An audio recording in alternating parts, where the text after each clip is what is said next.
Live betting reaction to all of the night's action. You're tuned in to VSiN Live on Mad Dog Sports Radio. Patrick Meagher, Dustin Swedelson, VSiN Live.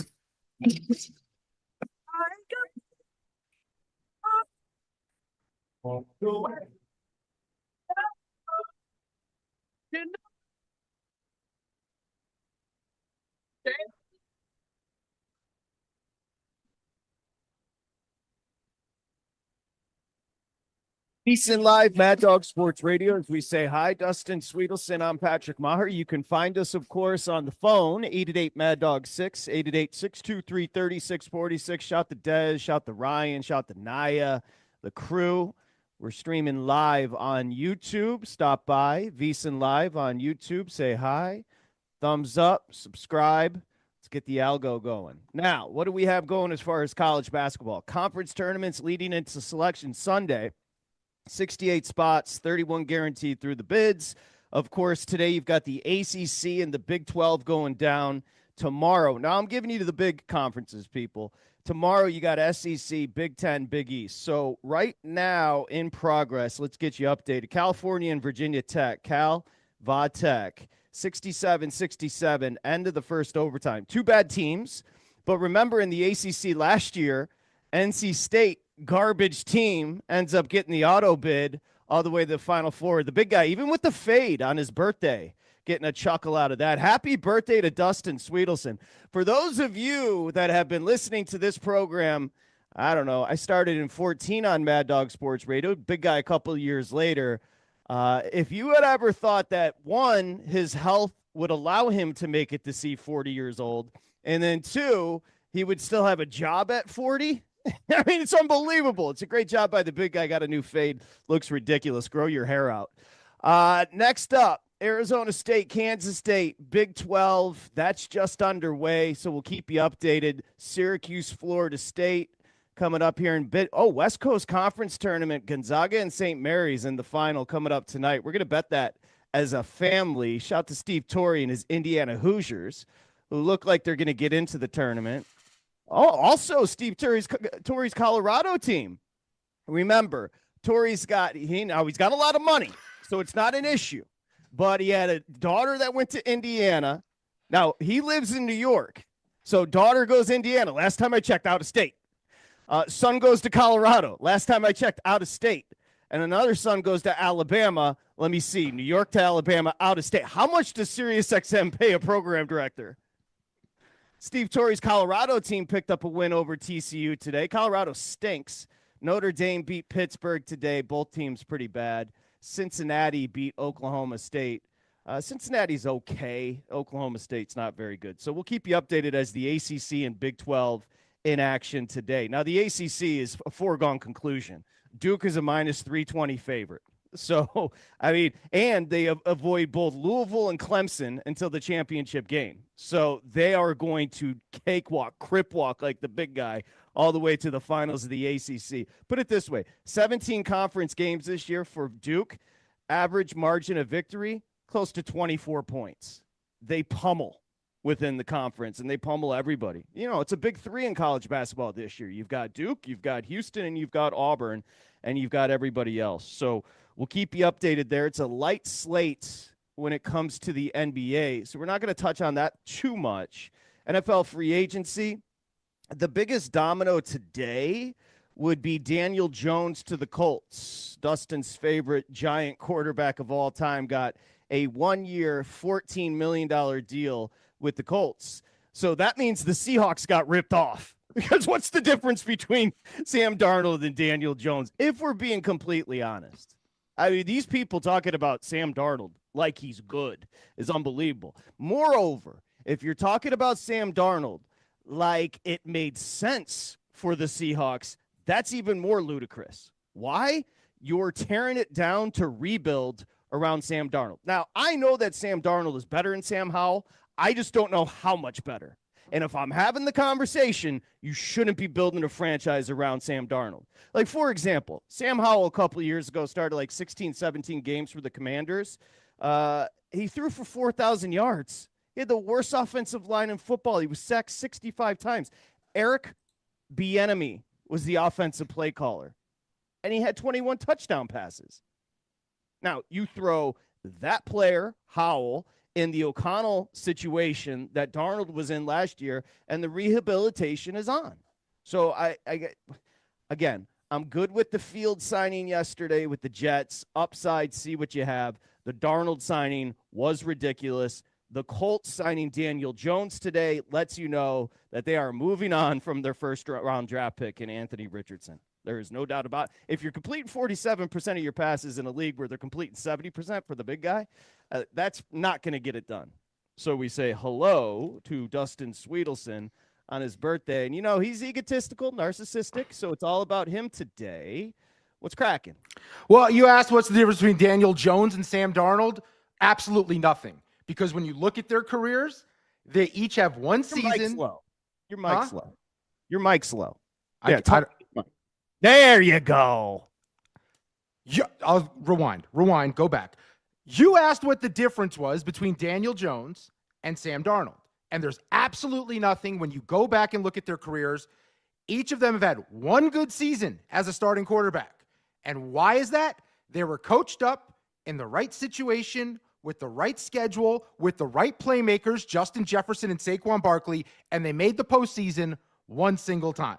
The difference is Jones uses his legs more, Darnold's more traditional of a thrower, and I would tell you this, I'm not sure either of them can win football games regularly in the NFL. No, I agree. It's a tremendous. You can coach him up. O'Connell's going to coach him up. I don't know what's going to happen in Seattle. I just hate the process. I guess that's what I'm saying. Yeah. I hate the process. You're tearing it down. You could have a bridge quarterback. Instead, you've committed to Sam Darnold, who's a huge question mark and in a big spot last year was horrible. I hate the process for Seattle. Yeah, because they're talking out of both sides of their mouth. They're saying that we're building around a quarterback of the future while also simultaneously tearing it down. It doesn't make sense. It doesn't commute. I guess the big question in the comparison would be, had Minnesota held on to Daniel Jones after watching Darnold leave, were your expectations Minnesota takes a huge step back? Or did you believe enough that if Kevin O'Connell was choosing Daniel Jones, he could win games and get them to the playoffs? Well, more importantly, March 11, I didn't even hear what you said. March 11, 20. I didn't either. March 11, 2025. This is a big guy's 40th birthday. Can we take a second to recognize? Congratulations. You made it. There have been times where I was confused as to whether or not if you were going to make it. Remember, you took a couple weeks off at some point because you had heart issues. You are on heart medication. You do flex about losing a lot of weight, still over $3 billion. Yeah. So I don't know what that means. But, you made it. And happy birthday, sincerely. Well, I mean, when we first met, I used to make a big deal out of my birthday, and you crushed me for that. Now I'm not making a big enough deal out of my birthday. I got to tell you keep me on my toes as a friend. I appreciate you. I love doing this with you. It's and according to Mike Gundy, not my bar mitzvah, today is the day I became a man. Yeah, you're a man. You're 40. And by the way, you got me a thoughtful gift for my birthday. I'm just giving you money. So I'll just put it out there. I'm not being thoughtful. I got too much stuff going on. I'll just give you money. Let's keep it quiet between us and just make some bets. Okay? That's all I'm going to do.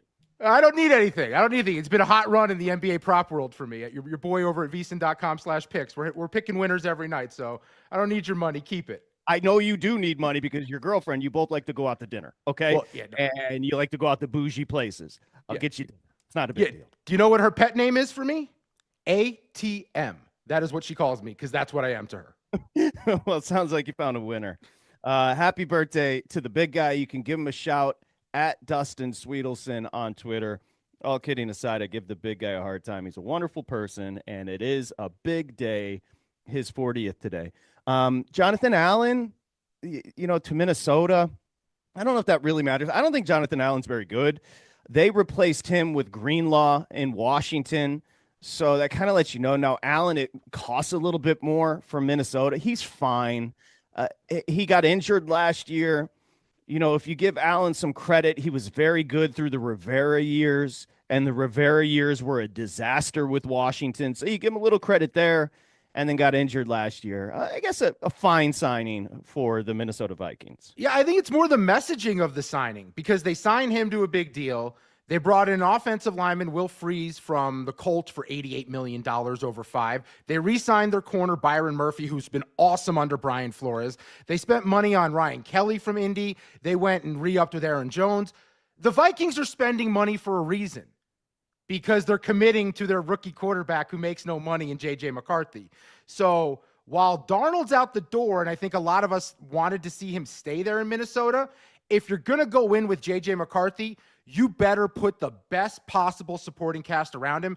And I like what Minnesota's doing in that regard. Whether or not I think J.J. McCarthy can be that dude and be a legit NFL superstar, that remains to be seen. But if you're going to do it, this is kind of the recipe I like to see. Spend money on an elite defense. He has the weapons on offense. Make it as easy as possible for him to figure this thing out. Now, 888 Mad Dog 6, 888-623-3646. Day 2 of legal tampering. Day 2 of free agency. If you'd like to give your winner, your loser. Now, remember, Rodgers and Russell Wilson are the next 2 pieces, the next 2 dominoes to fall. Rodgers has yet to be released by the Jets, so it's a formality tomorrow, and I'm sure we'll hear his landing spot tomorrow. It's really going to come down to the Giants or the Steelers.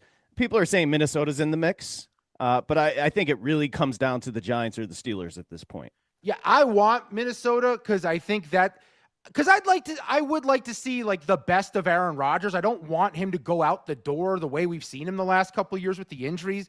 I'd like to see the best version of him. I'd also think it'd be really sweet to watch him follow the entire retirement period that Brett Favre went through, going to the Jets and the Vikings on the way out the door, the same 2 teams after everything that went down between those 2 in Green Bay. So I'd like to see him go to Minnesota because I think he could actually, if there's anything left in the tank, that gives him the best chance to win. Pittsburgh would be awesome. And honestly, as a Giants fan, I would hope that Russell Wilson signs with the Giants and they end up with the first pick in the draft next year and we can have Arch Manning take over.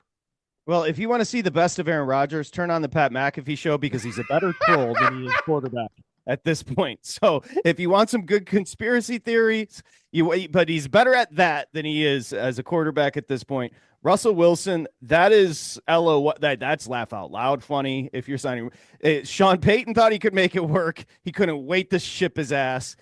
Pittsburgh thought they could make it work. They're not exactly tripping over themselves to re-sign him. You can't make it work with Russell Wilson. Okay, but hold on. What happens if for some reason Aaron Rodgers, who we've acknowledged is weird, what if he's like, you know what? I love New York. I just want to stay in New York, New Jersey. I'm just going to sign with the Giants and YOLO it for the next year or 2 there in New York. What's Pittsburgh's options? Because you can't run it back with Russell Wilson.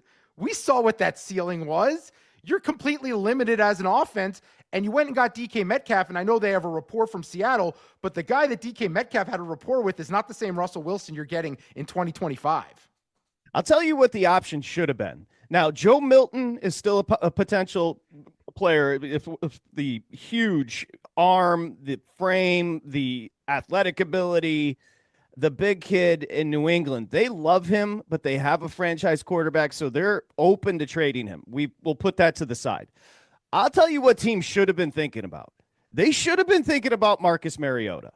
Now you're going to say, well, we've already seen Marcus Mariota. Marcus Mariota is better than Russell Wilson. Marcus Mariota look at what he did in his spot starts or his spot playing time last year with the Commanders. He was awesome. He was awesome. I still think he can ball out a little bit. So if it's me and I'm Pittsburgh, I'm not saying it's going to wow the fan base, but would you prefer Russell Wilson or Mariota? It's easy for me, Mariota. I think I would prefer just about anyone other than Russell Wilson. I don't know. He was normal for himself last year, but he still rubs me the wrong way. He's still super odd with the yelling on the sidelines. Is it a run or pass when the defense is on the field? Like, he does these really odd things. At some point, he's going to be like, Steeler country, let's ride. We're going to get one of those cringe videos again. I just think he's a weirdo, and I also don't think he's very good at playing quarterback anymore. So you want to go Mariota, that's cool. You've talked me into Joe Milton. If Joe Milton doesn't get an opportunity to start at some point in the NFL, I'm going to be so bitter at this point. But the options are limited. That's my point. If you strike out on Rodgers, I don't know what the move is. Maybe they should have been in on Geno Smith. Geno Smith kind of fits everything that Pittsburgh wants. Don't turn the ball over, make good decisions, keep us in games. We need you to make some throws late to win them. He did that with Seattle a few times this year. I think Geno Smith was kind of the opportunity that Seattle missed out on by not being in on that. Other than Aaron Rodgers, I don't know where they're turning. They're not signing Jameis Winston. I can't believe there's conversation about who got the better end of it, the Seattle situation, the Raiders or Seattle. Geno Smith, people, come back to me. Geno Smith is much better than Sam Darnold. And I'm not saying Geno Smith is great. I think he's very good. He's had 3 very good consecutive years. You caught lightning in a bottle last year with Darnold. And in a big spot, he stunk. So, again, that to the side. Let me do this quickly. I came up with some of the teams that have surprised and some of the teams that have disappointed. You have to start disappointment-wise with the 49ers. They've gotten rid of everybody. It appears that they're clearing the deck to re-sign Brock Purdy, but they just don't have a ton left. They don't. Go ahead and comb through the roster. And they have big questions as far as health at the running back position as well. Wide receiver at this point is a deficiency. They're going to look for the second-year kid that got shot to be the big star. That is not a very good football team at this point. Philadelphia, people were saying it was Holly Roseman's season today, so maybe they're going to start making moves, but Philly has lost a lot, specifically off that defense that won a Super Bowl last year. And then the teams that are doing a lot, the Jags, I don't know if the Jags are making good moves, but that kid that's running the Jags is making a lot of moves. He's got a plan. He's got a plan, and his plan is let's overwhelm this team with a new roster. And then also the Patriots. You highlighted it yesterday, Dustin. The Patriots have made, again, whether or not these end up being good moves, we just know you like to see it if you're the fan base of the Jags and the Pats. You like to see the fact that they're actually taking a swing off of a terrible year for both franchises. So those would be a couple. Philadelphia losing a ton, the Niners losing a ton, the Jags and Pats adding a ton. The 49ers have lost Deebo Samuel, Kyle Juszczyk, Javon Hargrave, Malik Collins, Dre Greenlaw, Charvarius Ward, Hufanga, Aaron Banks, Jalen Moore, Elijah Mitchell. I don't feel a draft in here right now. That window must be closed in San Francisco. Yikes. Ooh, okay. Birthday joke. New England's the team that keeps jumping out to me. I just think they're going to be respectable. They were so bad the last couple of years. They had no talent. That's probably my favorite offseason so far. I have a question, though. God's honest truth, I don't think anyone has the answer. How did the New Orleans Saints sign Justin Reed from the Chiefs today to a $31.5 million contract over 3 years? I thought they don't have any money. I thought they're over the cap. How are they able to acquire anyone? The machinations with which they manipulate the cap, these teams, I don't know, but I do know they're in cap hell. And then the other team that jumps out, I am very curious of what the plan is in Houston, because I understand the trade of Kenyon Green, and they bring in C.J. Gardner-Johnson to shore up their secondary. Totally understand that. Kenyon Green was an awful left guard. He's going to move to right guard in Philly. And the Eagles seem to have a way of developing these like second chance offensive linemen and turning them into something. And I get the Houston O-line was horrible last year. Stroud was sacked 50 plus times, almost as bad as Caleb Williams. But trading Laramie Tunsil, the one good offensive lineman you had to protect him, it just doesn't compute for me. You're getting worse. They signed like a couple of slot receivers in Braxton Berrios and Justin Watson. I'm not understanding what Houston's trying to do this year. Well, the offensive line graded out horribly for the Texans last year. The one player that graded out great was Laramie Tunsil. It doesn't make sense. Oh, it doesn't make any sense. The trade, the Commanders, people say they gave up too much. I don't think they gave up too much at all. If you constantly discuss, you need a general manager, you need a quarterback, you need somebody to protect the quarterback's blind side, you need an edge rusher, and you've got a franchise. Well, they have all of that. Yeah, it's the best offseason is Washington to me. I think it's the biggest impact of an offseason. So you start with the Debo trade. Actually, let's go back. Really, the offseason started with trading for Marshawn Lattimore a year ago. We can't judge him down the stretch for the Commanders. Their secondary was horrible. He was hurt. He was trying to learn a new system. You're going to get a full offseason with Lattimore back. They add Debo. They add a left tackle. They add Kinlaw. They just brought in the safety Will Harris from New Orleans on an easy 2-year deal. They bring back McNichols. The Washington Commanders are the team to watch. They're the team that you want to bet on. They're the team that you and I are all in on next year. They're going to win that division. They're going to end up closing under $2 to win that division. I think Philly has lost too much. They've played too much football. They've been on the right side of injuries the last couple of years. Washington's going upward, and they finally have talent to play with. Did you mention they re-signed Bobby Wagner, the leader of the defense, made 1 million tackles. They re-signed Zach Ertz, who was a flyer last year and ended up being a security blanket for Jaden Daniels. He loves him. So you add Debo on a 1-year deal, a show improved deal, a perfect situation for the Commanders. And then you get a tackle, and they did all that to go NFC Championship game without an offensive lineman. And now you add Laramie Tunsil, done deal. Now, as far as Tunsil, if there are questions, character questions, I've heard differing opinions that in the locker room he was beloved. Maybe the coaches didn't love him. Look, all we have to go by with Tunsil, and everybody's going to remember it, is when he was hot boxing. I mean, my man looked like he was going scuba diving and smoking pot at the same time on draft day. And that's why he slipped, because he was one of a great, not a good, a great prospect at tackle coming out of college. What was that, 2015? We got to run that back later in the show. 2015, because as a Giants fan, that was right when the Giants' 20-year rebuild of their offensive line started, it feels like. And I remember once Tunsil started falling, I was like, they got to go up and get him. And then Leonard Floyd went off the board. I think Jack Conklin went off the board. And the New York Giants selected Eli Apple that draft. And Tunsil fell into the Miami Dolphins' lap and eventually traded to Houston. We should run that back later in the show, 2015. Well, Apple's mom got more run. When your mom gets more run than the player, you probably drafted the wrong football player. So I would agree with you. Yeah, Washington's killing it. My Lions kind of quiet so far. They didn't need to do a ton. We talked about Myles Garrett going back to Cleveland yesterday. Trying to think if there's anything else. I mean, at this point, you really if you look at like every list of top free agents remaining, the top 2 are the quarterbacks, Aaron Rodgers and Russell Wilson. But still, and they're probably not the best players available.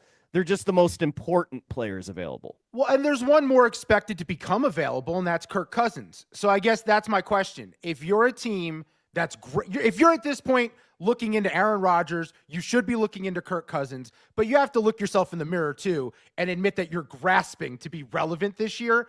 If you're one of these teams like Pittsburgh that needs a veteran, that needs someone to come in and hit the ground running, would you rather take your flyer on Aaron Rodgers, Russell Wilson, or Kirk Cousins? I'd rather have Cousins over Wilson. And then I'd rather have Rodgers on the field over Cousins, but I don't want Rodgers. Look, it doesn't matter what side of the political aisle you're on. He is a drama king. Like, there is like all the videos of him with Saleh last year. It just continues wherever he goes. He causes drama. It's just innate. Yeah, drama is in him.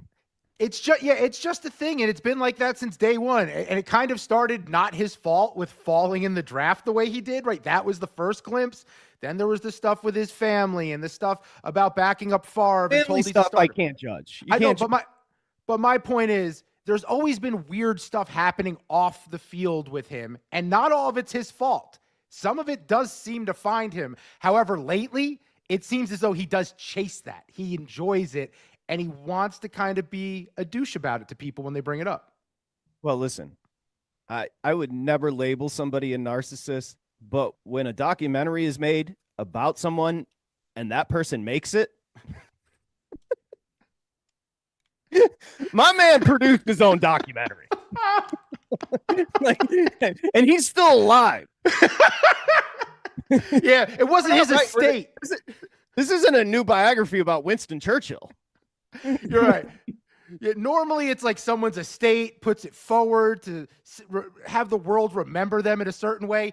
He's in the middle of his life. He's at the end of his career, and he's making sure everyone's watching every move he makes. I don't think he's a good football player anymore. That's why I want him on the Giants. That's my thing. The big guy got caught. Hey, listen, happy birthday to Dustin Swedelson. Here's what we're going to do. Free agency. I think we went over, Dustin, as much. Look there's even a great graphic on YouTube. You can go check it out. Stop by our YouTube, VSiN Live, and put in the messages. Happy 40th birthday to the big guy. Tremendous dude. He deserves it. When we come back, the streak is over. What was it? 8 for 8, big guy, for Randall? Oh, yeah. But it's time to start a new streak, and this streak is going to be wrapped up in conference tournaments. Mike Randall, College Hoops, FTN, and, of course, SiriusXM Fantasy Sports Radio joins us next on a big day. The birthday boy. It is VSiN Live. This is VSiN Live on Mad Dog Sports Radio with Patrick Meagher and Dustin Swedelson.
covering the spread all night long.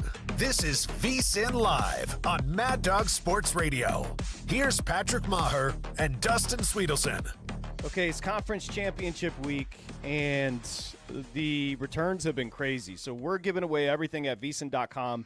You can become a VSiN Pro for free through Selection Sunday, and the response has been nuts. People love it. A lot of Mad Dog Sports Radio people signing up. So go over there right now. You get the picks every day, including the conference tournaments, including the golf, including the NBA, hockey, everything that's offered. You get the splits. You get the guides. You get everything for free through Selection Sunday. Go to vsin.com/champ week. All right, we welcome you back on a March 11th, a big day, Dustin Swedelson's 40th birthday. To celebrate that and the start of a new run, Mike Randall joins us, FTNFantasy.com, SiriusXM Fantasy Sports Radio host, 8 to 10 p.m. Eastern Time. He's at Randall Rant on Twitter. And the adage is, all good things must come to an end. And 8 for 8 straight weeks on the program, just handing out fat winners, came to an end last week. And now we must start anew. Hi. Dyshawn Jackson, guys. As soon as Dyshawn Jackson, they were getting ready for tips that he is not starting. He has been sick and has not practiced. I said, that's not a good sign. What can we do? There's nothing we can do. Didn't know that information. It is what it is. We will start anew today. So wait, I'm curious for yourself for betting for the NCAA tournament with some of these teams. Don't you feel like maybe you got your loss out of the way when it didn't matter, and now like the real games are upon us? Would you prefer, if there's a team you're looking to back in March Madness, do the same as you just did, lose now before things get real? Yeah, the issue is they have to be healthy. And Dustin, teams like Vermont that we talked about from like 2019 or Iowa State, they're very fragile. If, Kentucky has been able to win over and over again, great coaching job by Mark Pope, despite losing their players because they have an abundance of talent. But some of these other teams do not. You go to the backup and it's going to someone who's far less is superior than the prior person. So that's what we're talking about. And that's a key thing because we go into the tournament, Dustin, we don't want teams that are going to have injuries or have problems for sure. All right, Mike Randall joins us. So just to keep you updated on what's happening, the ACC and Big 12 in action today. You get the SEC, Big 10, Big East tomorrow. You also have WCC final tonight, Gonzaga St. Mary's, which we are going to bet on. We'll talk to Randall about that one as well. You have a final as far as Cal and Vodtech. Cal does win in second overtime, 82-73. Colorado over TCU. Elsewhere, Cincinnati, Oklahoma State. Has anything happened today that you think matters moving forward? Remember, NC State last year with the auto bid out of the ACC. What I will tell you is we have our conference tournament simulations where we run all the sims and we match up what the projections are in terms of percentage chance to win the tournament versus what the odds are. And the one that's real interesting is one of our biggest odds that came out was Cincinnati. Cincinnati, huge underdog here to win the Big 12. But again, we've run 10,000 simulations and we saw a disconnect there. So I'm interested on Cincinnati with the big one over Oklahoma State where they can keep it going. That was the one that intrigued. So Randall, when it comes to these conference tournaments, what's the recipe? What are we looking for when we're finding a team here that we want to back? Do we lean more on coaches? Do we lean more on defense? Do we lean more on threes? What's kind of the recipe that you look for here in these types of tournaments? Same recipe, Dustin, that I look for in March Madness. You want a team that can shoot the three well. You want a team with an identity. Experience matters. It certainly helps. And having a great coach. And a lot of times you have teams that maybe have underperformed coming in, but you see all of those things, they add up, and that's something that can absolutely make a difference. So, of course, you want the three because the three can swing a game. Teams can come out that are not even close to the same level and get hot from three, and the game has changed. So a good three-point shooting team, good defensive team, veteran presence, and a great coach. Let's talk about the conference tournaments with Mike Randall, FTNFantasy.com, SiriusXM Fantasy Sports Radio here on SiriusXM. SEC tournament tomorrow. So Auburn's plus 150, Florida's plus 270, and then you get to Bama at plus 4.25, Tennessee 6-1, and then it starts to drop off 19-1, Kentucky. Are you going outright with the team here?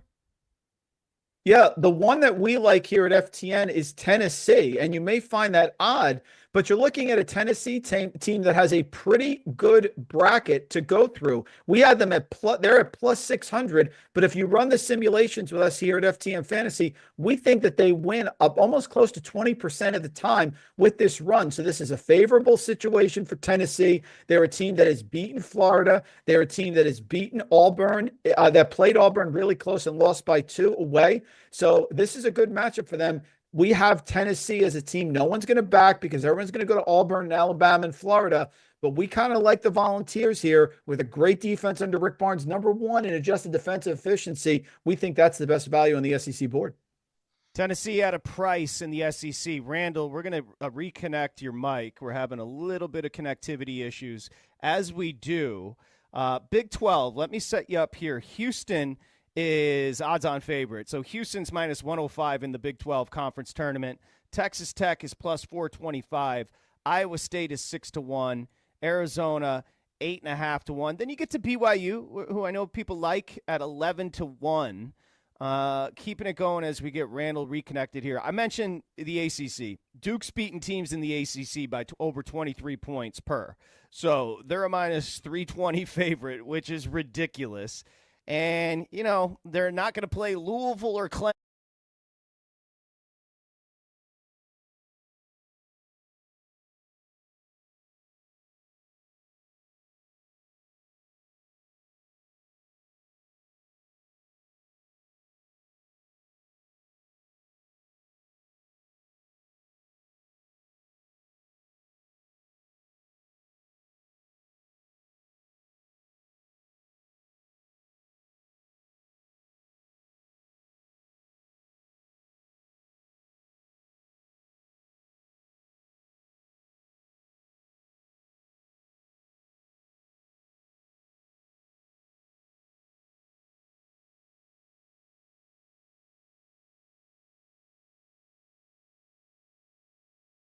Back in the mix. And I was just talking about the Big Ten conference tournament, Randall, which gets going tomorrow. Michigan State, 2.5-1, and then Maryland, 3.5-1. I don't know if you found a price over at FTN while looking at the Big Ten. Yeah, looking at the Big Ten, we liked UCLA at plus 850. We've run the Sims here. That ends up being one of the best values with UCLA. UCLA is going to play Wisconsin, and no one likes UCLA because of the slow down nature. Don't have a lot of big names, but guys, they could have a good matchup against Michigan State in the semifinals. I do not see Michigan State winning this bracket. They have far outperformed with their talent with Tom Izzo, but they are sort of due for a clunker at some point here. It's very difficult to do that without high-end talent, and he's been able to do so. But we like UCLA here running the Sims at a very high price to get past Wisconsin in a close battle and then actually beat Michigan State. This one opens up very nicely. I'm just curious because when I was looking at this tournament to figure out who I would pick to win it, the two teams and numbers I ended on was Wisconsin and UCLA, and obviously completely opposite styles this year. What do you think Wisconsin's ceiling is? Because they had that hot run, Mike, and then they kind of came back down to earth. Do you think that they can recapture some of that? And do you think they're capable of doing that in a tournament format? Yeah, they're an interesting team under Greg Gard. They don't ever seem to make the big, deep run. Greg Gard has a fantastic system. John Tonje there has come over from Colorado State, a very good scorer, but they do seem capped. I mean, he got the doors blown off last year by James Madison in that second round. So I feel like they're hard to beat in the first round, but they don't go very far. That's sort of the moniker here for the entire Big Ten, if you will. So I feel like this is really the last stand for Big Ten teams. The one that has the talent, Dustin, that has the ability to make a run is Illinois, because they've battled injuries all year long. They've been up and down. Brad Underwood's been great. When they're at their best, they went to Oregon and dropped 100 on Oregon. Let's go to the A10. Because your odds on right now, VCU, Thomas Gable over at the Borgata loves VCU. They're minus $1.20 to win the A10. Dayton's 5.5-1. Mason is 6-1, and St. Joe's is 8-1. FTN Fantasy Model, find a price? Didn't find a price on this one, but I have a team that I like. I like St. Joseph's in this matchup. St. Joseph's is a team I've watched all year long, and they very much have the look of a team that can surprise and make a run. Solid on defense, solid defending inside the arc, decent defensive rebounding team, and they can make some threes. They lost to LaSalle away, so everyone got off of Billy Lang's team, but this is still a team that beat Texas Tech on a neutral back in November 21st. They're a fantastic price here, guys, to make a run in the A-10, which I think is more open than people realize. I love it. I love it. The Big East, Randall. The Big East is going to be wild. I know St. John's, who I got made fun of on this program for betting 50-1 on them to win the title, and now I'm terrified of the ticket because everyone seems to love them, and they still have a lot of issues, right? The free throws that you've brought up before, they don't really shoot well from three. Why do they maybe stumble in the Big East tournament? I don't know if they stumble. They're just teams that have greater values that we like better. Our simulations really like Marquette. They're plus 600. Marquette certainly has the ability. Last 2 years, Dustin, they've made the Big East finals 2 consecutive years. 1 or 2 years ago, made the finals last year. And the one I like, which I told you guys about, is Xavier. So Xavier is going to play Marquette. The winner of that game is very live against St. John's. Rick Pitino, St. John's did an outstanding job. But remember, both of those teams battled St. John's very well in Madison Square Garden. They're familiar here, and you know St. John's can struggle to score. It's not that the Red Storm aren't great. It's just they're at familiar territory here. Their defense, Marquette, really well coached. Xavier can give them a run for their money. Xavier's bubblicious, though, right? Like you're talking about. They got to get in. Like, yep. They got up in North Carolina. How about Steve Torrey's Indiana team? Like if they do beat, where are they playing? Oregon, the 8 seed in the first round of the Big Ten tournament. I think it gets them out of the first 4, but Indiana probably on that first 4 bubble right now, would you say? I don't think Indiana makes it, guys. I don't think they do. I understand they made a nice late push here, but they've struggled all year. That was a big game against Oregon. That was my backup game last week, and Oregon pulled it out at the end. It was ended up winning by 7, which is really Randall, funny. you said 20. You said they're going to win by 20, and then you didn't play it. I know. It's so frustrating. But I don't think Indiana makes it. I don't. I think they have a poor showing here in the Big Ten tournament. I know we love Indiana. We love the history, the pageantry, everything. I just don't think they get in. All right. Well, tonight, WCC final. St. Mary's and Gonzaga. St. Mary's has gotten them twice, Randall. 2 different paces. Gonzaga wants to go. St. Mary's wants to slow it down. Do you think St. Mary's can get them 3 times in a row in 1 year? Right now, Gonzaga's laying 3.5. That totals 140 and a hook. I don't. I just don't. I don't see Randy Bennett getting him 3 times.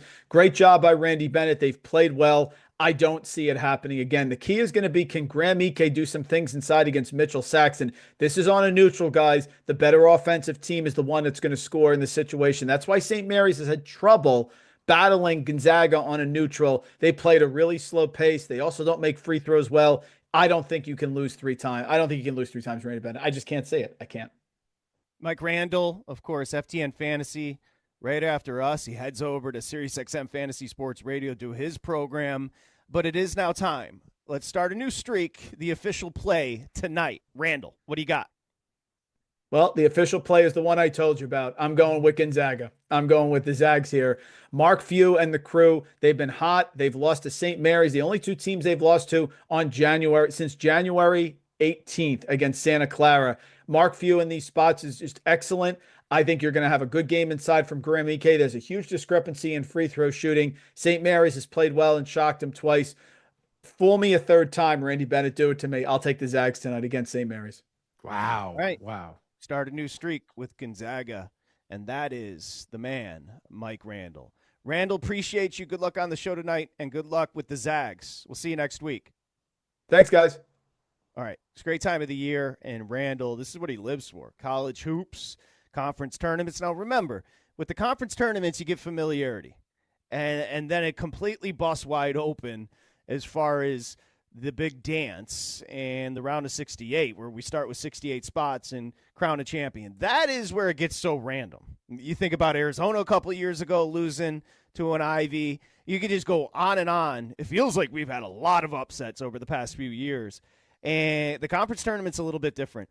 Again, you've got 2, like Duke right now at 320. I'm not sure I remember a conference tournament favorite at 320 in a long time. That means you got to lay $3.20 to win $100, people. That's insane. And they actually have nothing to gain from winning the ACC.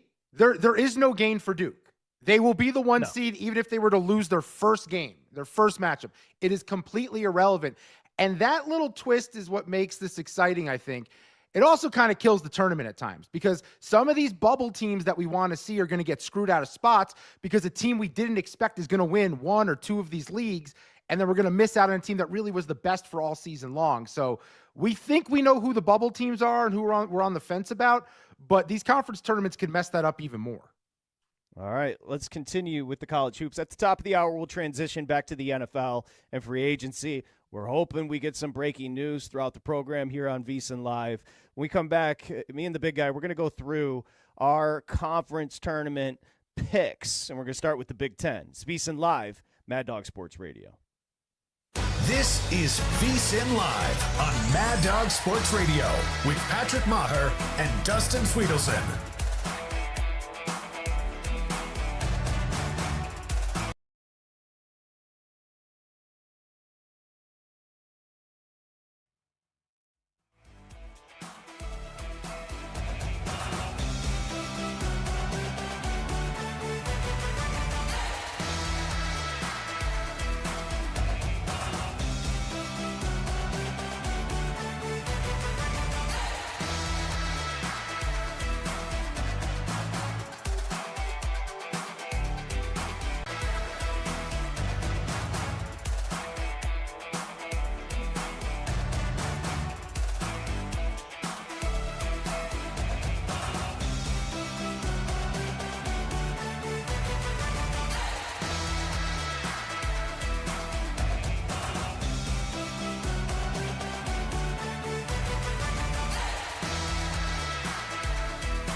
This is VSiN Live on Mad Dog Sports Radio with Patrick Meagher and Dustin Swedelson. All right, Syracuse, Florida State, ACC about to tip. The big guy, the birthday boy's got to play there. What do you got? We are going to go with Syracuse. We're going to take the points here. I know it's Leonard Hamilton's potentially last game if they end up losing this, but when these two teams met earlier in the year, Syracuse was without their big man. Eddie Lampkin got into foul trouble, only played 18 minutes. Last 4 games, dude's been awesome. 25-10, 10-9, 16-12, 14-15. That's his last 4 games. I think this is one of those times where I think Syracuse, who's been playing a little bit better over the last month, shooting nearly 40% from 3, I think they get that going. In Florida State, they have a really good scorer in Jameer Watkins, who averages 18 a game. Outside of him, not a lot of reliable help. We're taking Syracuse and the points. Good job, big guy. All right, I'm going to run through this before we give our picks on the Big 5 conferences. I'll tell you what I have so far, and you tell me if you disagree with anything. The 1 seeds: Auburn, Duke, Houston, Florida. Auburn's going to stay down south. Duke's going to be east, Midwest, Houston, West, Florida. You got a problem with those 4 1 seeds? No, I think it's very clearly that. Like, even Alabama with the win over Auburn, they're not moving one of those teams out. Florida seems to be the team that everyone is on. So that has me, I'm a little concerned about that when it becomes the trendy team of the tournament. But Florida seems to be the sneaky team, but they're definitely a notch below the other 3. I got 2 seeds, big guy. I got Michigan State. I got Bama. I got Tennessee. And I got Texas A&M. Michigan State, Bama, Tennessee. What was the last one? A&M, Texas A&M. A&M, really not St. John's. Could be. See, that's what you could disagree with me. You got St. John's. You got Rick Pitino with his white suits. No, I'd like them to be a little more under the radar. They're a little too in everyone's face right now. I don't feel good about that ticket. It became too trendy. Okay, we've talked about it all year, but the ACC stinks. Locks to make the tournament. Agree, disagree. I've got Clemson. Yes. I've got Louisville, and I've got Duke. And on the bubble, I got 1 team on the bubble, North Carolina. No, they're not on the bubble. They stink. I don't want to see them. Stop. I want an elite mid-major that is being held out of it. We do not need to see a mediocre Power 5 team in the NCAA tournament. They're not going to do anything. They're not special. They get their doors blown off by Duke. They're getting a lot of credit for figuring it out late in the year. You know why they figured it out late in the year? They played the heart of their ACC schedule. The ACC stinks. Every time they've been tested against a good team, they've fallen short. Give me one of these mid-majors that's being held out over a mediocre UNC. I don't disagree. I just think they are on the bubble. I like your breakdown, though. All right, I'll go to the Big 12. I've got locks to make the tournament: Arizona, BYU, Houston, Iowa State, Kansas, and Texas Tech. Yeah, on Texas the bubble, hold on. On the bubble, I got Baylor and West Virginia. Okay. I don't want to see Baylor. It's the same thing as North Carolina. Just because you were ranked high early in the year, irrelevant. West Virginia, they don't even have their best player. Like, that's got to factor in as well. Like, what are they going to do when we let them in? Don't want to see West Virginia. What was the other bubble team? Oh, Kansas. I've got 6 teams in: Arizona, BYU, Houston, Iowa State, Kansas, and Texas Tech. Okay, well, here's the question that a lot of people are asking themselves when it comes to, like, finding a team to bet on. Could Kansas pull this off and figure it out, even though they've stunk all year long? No. If you've watched Kansas, Bill Self hates his team. They stink. He doesn't like the players. He doesn't like the assistant coaches. He doesn't want to be there. He hates this team. In fact, he's talking about next year's recruits. It's not a good sign. It's really not a good sign. No, it's the worst team Self's had since he's been there. You've said that over and over again. I completely agree. It stinks that they're going to be in. I'd rather not see them play. They're going to get in. I'll go to the Big East. You tell me you agree or disagree. I've got locks. I've got Creighton, Marquette, St. John's, and UConn. Yeah, that's it. I've got on the bubble, I've got Xavier.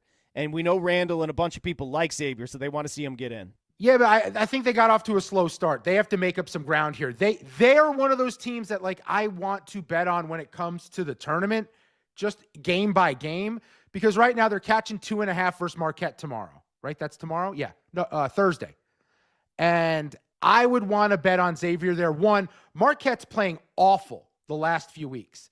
They lost in overtime to St. John's in a situation spot where everything favored Marquette in that matchup at home. I think Xavier is a team because they need the wins. Hungry dog runs faster. Hungry dog runs harder, whatever the phrase is. Xavier's going to do all that against Marquette. I would take the points with Xavier in that matchup. Are you ready for the Big Ten? This is who I have as a lock to make the tournament. Illinois, Maryland, Michigan, Michigan State, Oregon, Purdue, UCLA, and Wisconsin. No Illinois. Yeah, I said Illinois at first. I said Illinois. Okay.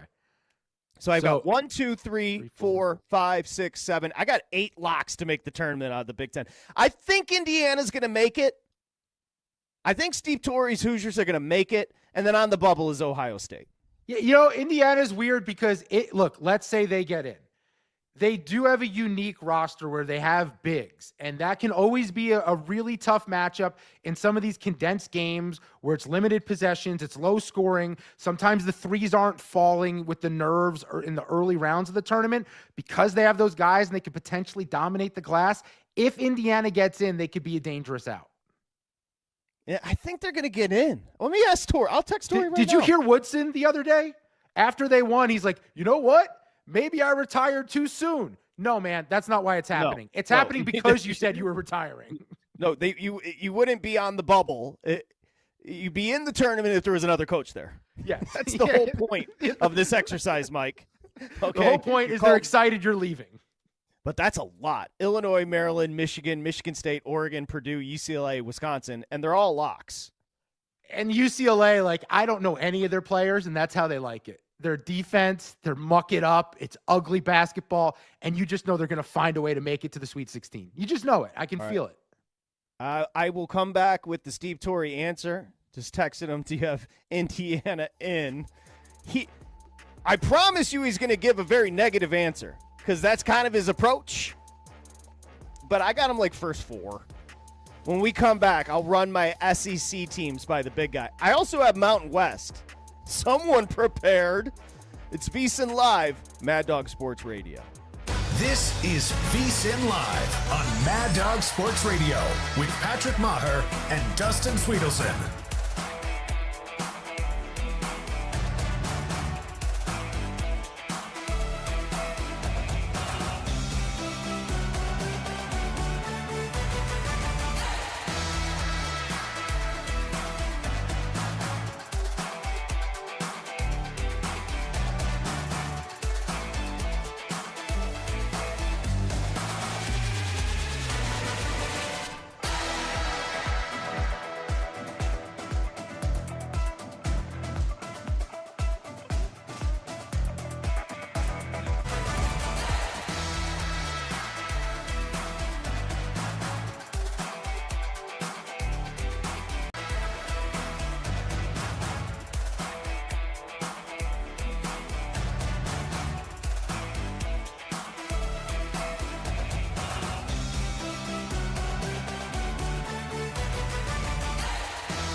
live betting reaction to all of the night's action. You're tuned in to VSiN Live on Mad Dog Sports Radio. Here's Patrick Meagher and Dustin Swedelson. So I mentioned it a little earlier, but I do want to reassert, because of all of the basketball games, don't get overwhelmed. And we've opened up no paywall over at VSiN.com with everything. The picks, the splits, the guides. You go to VSiN.com/champweek. The feedback has been incredible. Like, people are loving it. A lot of Mad Dog Sports Radio listeners have signed up. They love it. I think you will. There's no cost. There's no commitment. Just see if you like it. If you don't, there's no commitment. VSIN.com/champweek to see if you're in. It's a big day. The big guy, his birthday today. And during the break, he got a special delivery from his mom. It looks like an edible arrangement. If you're on YouTube, you can see it. The big guy's put it up at the camera. VSiN Live on YouTube. It appears we got a balloon and some chocolate-covered strawberries. That's what's in the mix? We got 3 balloons. We got regular strawberries. We got chocolate-covered strawberries. And I'm scared to ask my mom how much this costs, because it feels like I could have put this all in a parlay and made us very rich. I love whoever put the graphic together on our YouTube stream. It says, happy birthday to the big guy. Great job, whether it's Ryan or whoever. Now, I wouldn't generally, and I have Steve Torrey's answer on his Indiana team coming up here in a second, and I think most of you are going to understand the tone of it, so we'll get to that in a second. I wouldn't generally do what I'm about to do, but because it is a special day, I'll do it, all right? I wouldn't usually take this donk at this point because I'm rolling with my college hoops. All right. I was about to get to the SEC, but I'll do it. I'll take this guy. One of his best friends in the radio business. The show will come to a screeching halt. It's Mike in the OC. Hi, Mike. How old is the – wait a second. How many candles are on that cake now? What is 40. that? 30-something? 40? 40. Wait, 40? Yes. Today's 40. Yes. Unbelievable. I'm a man. I bet Dustin, let's see. Huh? I'm a man. Look at you. His bar mitzvah at 13. He was a man then. So 27 later, there you go. Well, that's incredible. And Patrick, what about his life now? It's incredible. Steady job, steady girlfriend. You know, just all the adulation. Yep. It's fantastic. I don't know what the big plans are today. By the way, Dustin's birthday is 3 days before my son's birthday, who, by the way, Patrick, I didn't tell you this. He created his own NBA stats website. You told us 3 times. Yeah, you told us. What did I tell you? You called in and told us. On the air? Go to Pivot.com. Anyhow, it's exceptional. He's got a lot of people loving it. That's fantastic. Great. Hard worker, unlike his dad. Anyhow, that's so what else is happening? What's going on? Hard worker, you're on hold on Mad Dog Sports Radio. How dare all you? day. You're getting hung up on. I'm not putting my career on the line for you to say, so what's going on? Are you kidding me? He's a hard worker. His entire day he's on hold on this channel to talk to someone. He said his son's a hard worker, unlike him. Oh, we all know Mike isn't a hard worker. He just wants to go crass. And remember. Yeah. Anyway, Torrey, I asked him about Indiana. I've most likely got Indiana in. There's so many teams in the Big Ten. I said, you got Indiana in. He said, at the moment, but never trust life on the bubble. If they beat Oregon Thursday, I don't see how they don't make it. A lot of mediocrity out there. I said, absolutely. By the way, if they beat Oregon on Thursday, they're a lock that Indiana's in. He said, I would agree. Tough game to win, but they're right there with them in Eugene last week, up 1 with $1:30 to play. You know what? Positive vibes from the host of Mad Dog Daily. Well, I mean, he's hedged his bets at this point. You went through it at the beginning. He's got like 3 teams that he's rooting for in college hoops now. If he could get Indiana and Alabama in and they're opposite ends of the bracket, he's sitting pretty as a fan of like 5 teams. Well, also, Colorado picked up a dub today. They did. So that one son, Alabama's going to be a 2 seed. Another son, Indiana potentially getting in the dance. Daughter, this is a big week for the Tories. Wait, you low-key love the Mountain West. So I'm very curious of where you have this because I think the Mountain West has a lot of bubble teams. They probably I'll play your game. So I'm curious who you have in and out because they're always fun. And a couple years ago, we made a lot of money because you were all about the Mountain West. All right. So the Mountain West, I don't know why. Maybe it's because living in Vegas and it's just an overlooked conference that was competitive. Now, the problem with the Mountain West is they had the San Diego State run a few years back. And then every other time they've gotten somebody in the tournament, they get bounced in the first round. So as a backer of the Mountain West, like your boy, the reason I like the Mountain West, I'll tell you, it's kind of a depressing story. When I moved to Vegas, I hated it. And I didn't have any friends. I didn't have anything to do. And shoot, 8 months into my stay, less than 8 months into my stay, COVID hit. But before the 8 months, I lived in Henderson. They call it Hendertucky, to give you an idea. It stinks. I lived in a subdivision. It was awful. But I loved it. I had a pool. I had the dog. It's good. I had Cary Grant movies. I had cocktails. It was all fine. I could gamble on the horses. But here's the thing. Right down the street from me was a casino called Green Valley. And Green Valley was it's a nice casino. I'm being honest. It's really nice. It's one of the few things you liked while you were here. Yeah, I used to drive. They have Pizza Rock in there. I used to get a pizza, a beer, and I used to, for some reason, I always found myself in there betting Mountain West basketball.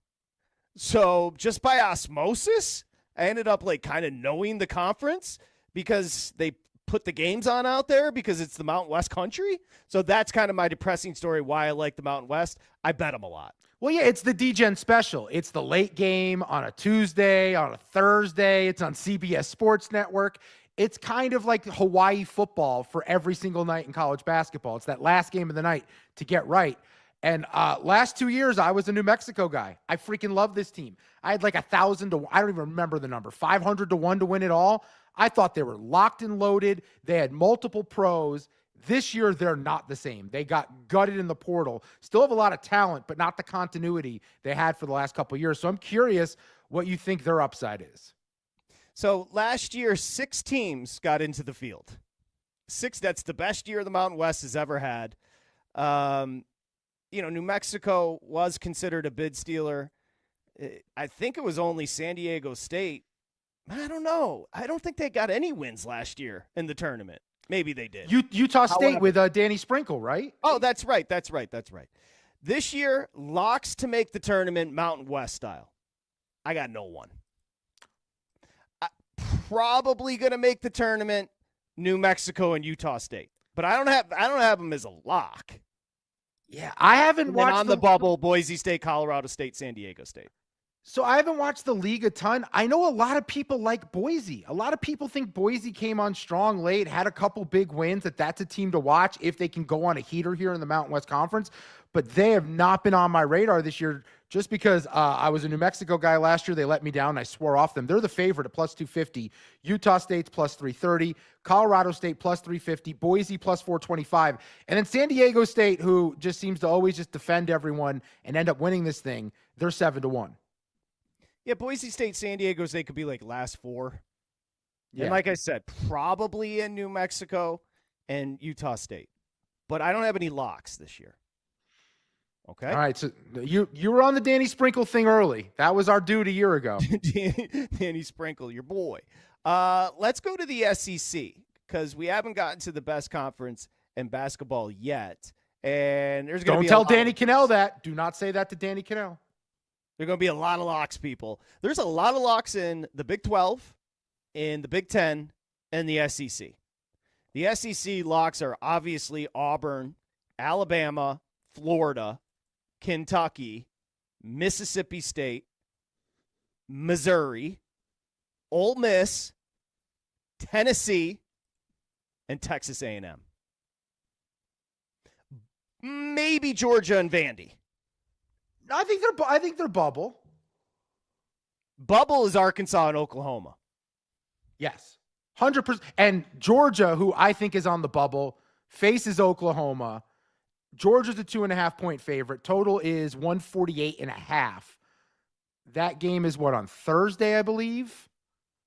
Wednesday at 6:30 our time. 9. Really? That late? 6:30. Damn. Georgia's the favorite in that one. Oklahoma needs the win. Based on the fact that you think Georgia's in, I guess you can make the case Oklahoma needs it more. I just put them like not a lock, but a little in between the bubble. Yeah. So I don't really know. Like they could get screwed if there's a bid stealer. They could get screwed. Exactly. I do have 1, 2, 3, 4, 5, 6, 7, 8, 9 locks from the SEC. That's absurd. I mean, look. But tell me who's wrong. Tell me who's wrong. Auburn, Alabama, Florida, Kentucky, Mississippi State, Missouri, Ole Miss, Tennessee, Texas A&M. Those are all getting in. No, and by the way, if Arkansas does somehow get in, they have very slowly improved all year long. I know it's still Coach Cal, and it's the time of the year where it matters, where you kind of want to fade him, but he also doesn't have the talent he normally has, so he might have to coach more, do a little bit more work. If Arkansas gets in, they could be dangerous. I can tell you I don't want to see Texas. I think Texas stinks. I think that loss to Oklahoma on Saturday should have knocked them out. I don't know what Vanderbilt is. Mississippi State's interesting. Their coach seems to cover a lot. Ole Miss, I struggle with. I think Ole Miss should be a lot better than the results have been. I watched them just get smoked by Auburn a couple times, and I thought they were a notch below Auburn, and they're just not even close to being on the same level, even though they can defend, even though they have an awesome guard in Padula. Like, they have a great coach in Beard. Ole Miss is 65-1 to win this thing. If Auburn should stumble against someone else, Ole Miss would be an interesting team here. Okay, my little experiment, what it told me, talking about the teams that are getting in from what conference, what it told me was you had 9 from the SEC as locks. You had 8 from the Big Ten as locks, and you had 6 from the Big 12 as locks, and you had 3 from the ACC. What it tells you is the ACC is a joke. Oh, no, it's horrible. It's supposed to be a big-time conference. No. That conference is absolutely atrocious. And then we also have to sit there and watch Stanford and Cal join it as if that makes any sense to us. Syracuse is way down, right? We had a few years where at least Leonard Hamilton, who is retiring, maybe after tonight, they're down 7 to Syracuse right now in the first. Like, Florida State went on so many runs for a few years where we were all going to Vegas. I remember that was like the Jonathan Isaac year. There was a couple other windows. At least like they could be respectable. The league top to bottom is absolutely horrible after Duke and Clemson to me. Yeah, Syracuse you mentioned up 17-10. Look, a lot of this, like if we're talking Nebraska football, once the perception and the big names get the hell out of there, like once Boeheim left, I'm not trying to be disrespectful to Syracuse, New York, but what kid in modern day without the mystique of Syracuse basketball is traveling up and going to school at Syracuse? Who's choosing that? Okay. And in a time where it correlates with what? Everyone has a budget to play players now. I'm not accusing anyone, but we all know what's going on. The elite programs in football and basketball all had ways of making sure players were taken care of. I think a lot of that coincides with, well, you just brought it up. Kids don't want to go up and play in upstate New York and live there in the winter. You know how you get them to go there? You pay them more. Well, now everyone else is on the same playing field when it comes to that, and that's why we're seeing Syracuse and schools like that take a step back. The new Syracuse, although they've been good for a while, is UConn. Go up to stores, hang out, enjoy yourself. I've been there. And middle of the they're woods. weird. They're weird this year because they're not good, but like they're good enough. They're going to be there. I want to say they're 4-1 to win the Big East. Is the number I last saw on UConn. I mean, is there any chance they go on a heater and figure this thing out when it matters? Because St. John's is the favorite at 155, Creighton's plus 370, UConn 4-1, Marquette plus 550, and then Xavier, who Randall loves, is plus 850. I mean, they're the defending 2-time champs. And I know they've lost a lot, especially to the NBA the last couple of years, but is there a chance that UConn figures this out, puts it together, and they just go on another heater to the Final Four? Final Four? No, No. I don't think so. I don't think they have enough. I don't know. Just asking the question. Well, you can ask the question all you want. I got to give an answer. I agree with you. You know what? I stay away from the Hurleys. People get bitter at me, but how about we talked about the opposite would be Arizona State. People say it's not a basketball. You should be able to win basketball games at Arizona State. And by the way, Bobby Hurley did win basketball games last year at Arizona State, turned around. He's under 500 this year and losing right now in the conference tournament to Kansas State by 9. Yeah, so they're losing 47-38. I laid 6 with Kansas State. I think Arizona State's completely quit. They dismissed their best player from the team, who was one of their best scorer, their leading scorer, pretty good three-point shooter. They're dealing with a couple other injuries. I watched them on Saturday night against Texas Tech at home on senior night get absolutely smoked, just embarrassed. I think that team is so ready for this season to end. And part of the reason why I laid it with Kansas State tonight was there was a tweet making the rounds that Bobby Hurley's job is safe and he's coming back next year. That just screams complacency. The roster's done with the year. They've been such a disappointment. Fade City all the way. It's ending tonight. Fade City. Arizona State. All right, get my haircut. Let's go through. Yeah, what is with the fade? You know, I think it's better when you do grow your hair out. It's You're so concerned about You're so concerned about balding. It's No, not balding. This isn't balding. This is about grays. It is so gray on the side, and I just think it looks sloppy. I think this looks cleaner when it's shaved on the side. But gray hair. See, this is something. I got gray. Everybody's got gray. Somebody asked me the other day, would you dye your hair? Listen, if you're a man, and I'm not trying to be disrespectful, there's no cancel culture anymore either. No. But I'm sorry. If you're a dude and you're dyeing your hair, that's childhood trauma. That goes deeper. You just play the cards God gave you. Look, I'm not going to say I didn't dye my beard. Also, back in the day, I did dye my hair the Eminem style back in high school for a while. I dyed my beard for a while, and then I would see pictures and videos of myself, and I could see how fake it looked, so that's why I stopped. I'm not embarrassed of the grays. It's more that I think it just looks cleaner when I shave it down. That's all. I'm a big guy. Don't dye a beard and then make excuses for dyeing a beard. Just be like, I'm completely insecure about it. That's why I thought it looked fuller when I did it, and then I saw the video of it versus like me in the mirror, and the thing was just it looked phony. It didn't line up with my hair. But like with the fade, I just think as a big guy, if I let it get a little sloppy, everyone assumes a big guy is just going to be sloppy. At least with this, I can keep this in order. But I have the answer because we were at dinner. You probably didn't hear it because I just talked to your girlfriend the whole time. She said she liked your hair shorter. That's why it's short. She wants me to shave it bald. She might be sending you a message. Or sending me a ticket to Turkey, one or the other. Or making sure that girls don't hit on you. You know what? There's something, but here's the thing. She needs to know, and if she's listening, she doesn't understand this. They don't, so don't worry. but the dyeing of because you could also tell.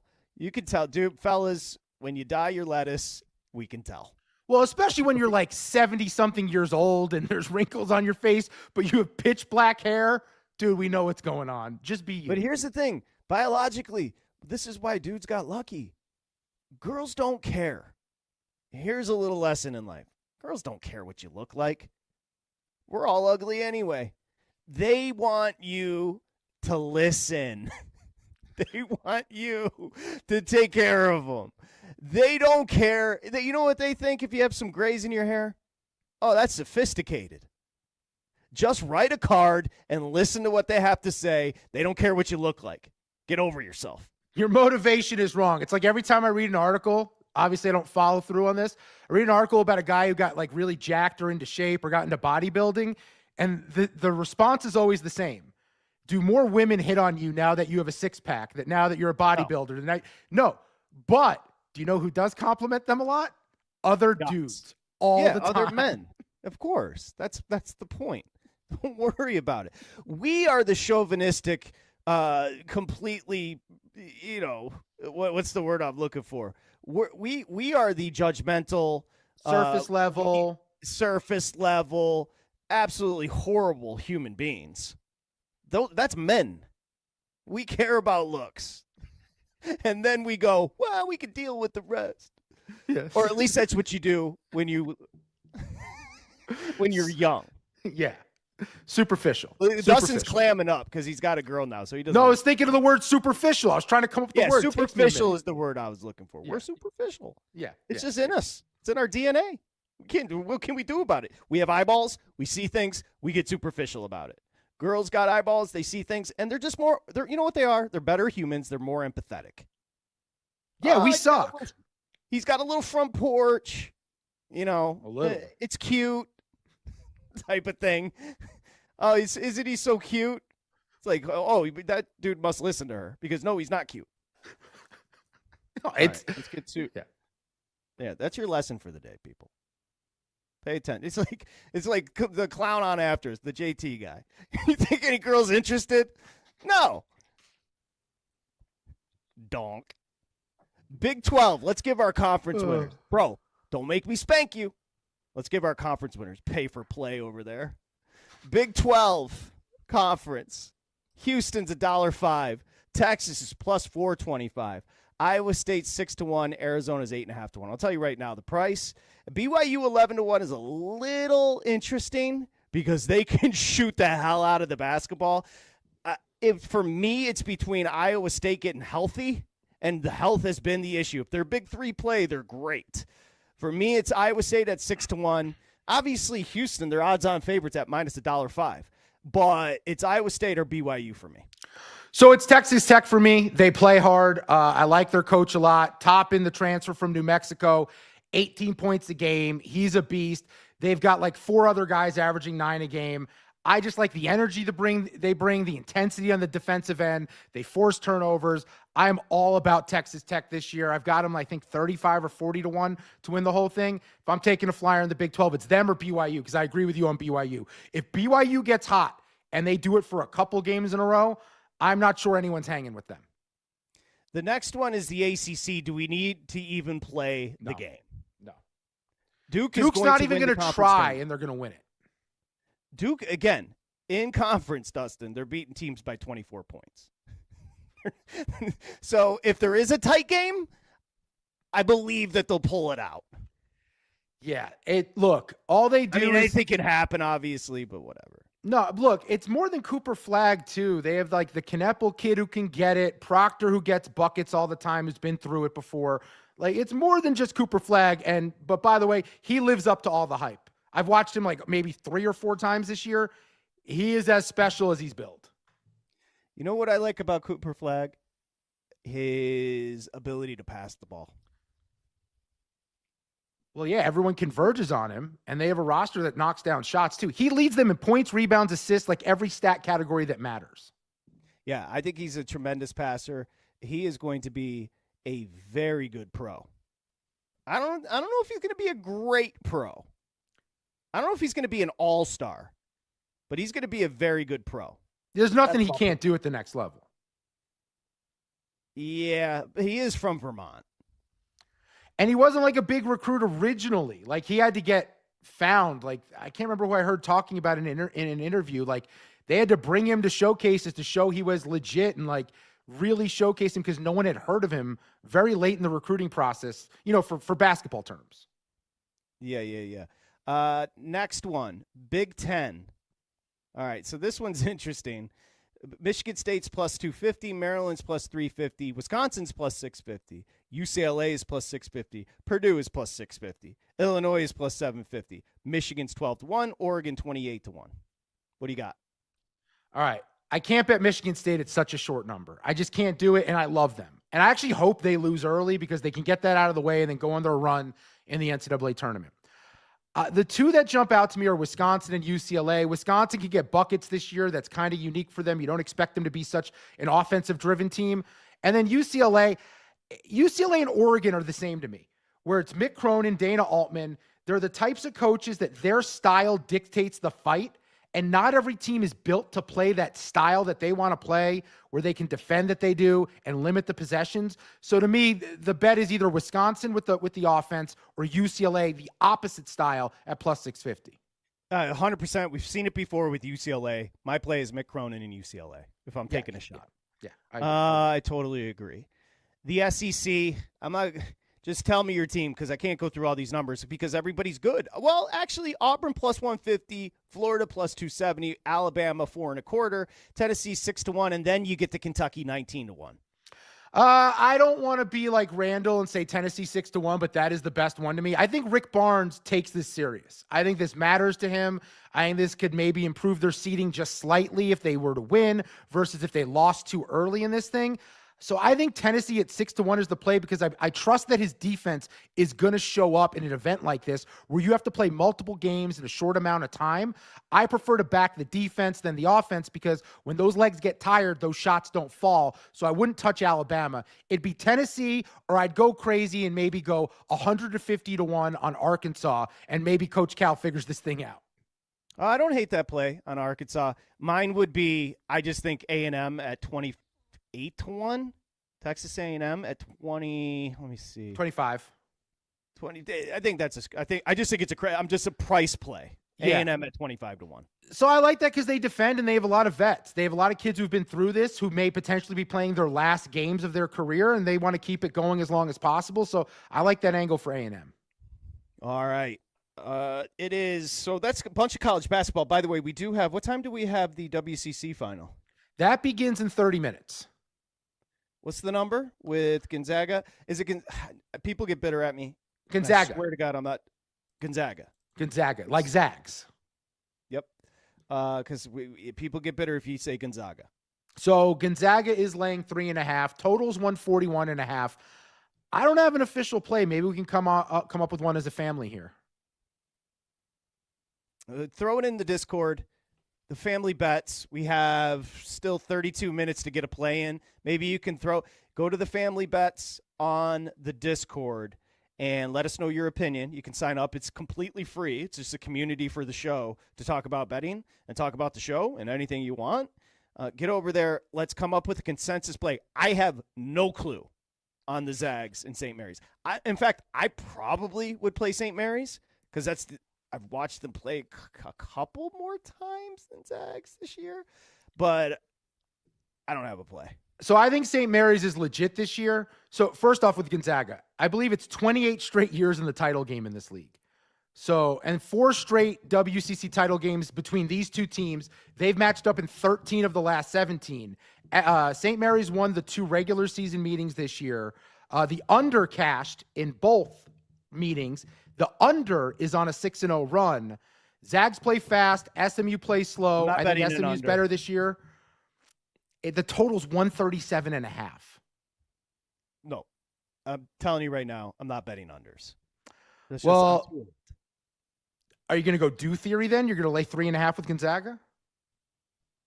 No, we'll see what the family bets Discord says. I just said I'd probably force gun to head would take St. Mary's. Yeah, so it's 2 in a row this year. They also won last year against them, St. Mary's. So it's technically 3 straight meetings. St. Mary's has won. They're plus 19 in the 2 games when it comes to rebounding against Gonzaga. They got a bunch of Lithuanian kids. So you're betting on a 22-year-old. They do. They used to just do New Zealand kids, Dellavedova and all those guys shooting from the outside. So you got some older kids on this team. Gonzaga's loaded. I think Gonzaga should be better than they are. I know KenPom has them 9th. I don't think the results have been the 9th best team in the league, in the country, but like Nemhard is still there. He's been through it. Ike's been awesome, averaging 18 a game. Khalif Battle's there, but I still want to go with SMU. I would take it with SMU. You mean St. Mary's? Yeah, St. Mary's. I just wrote SMU. That's why I said it. The Discord can convince us either way because I don't have a strong lean.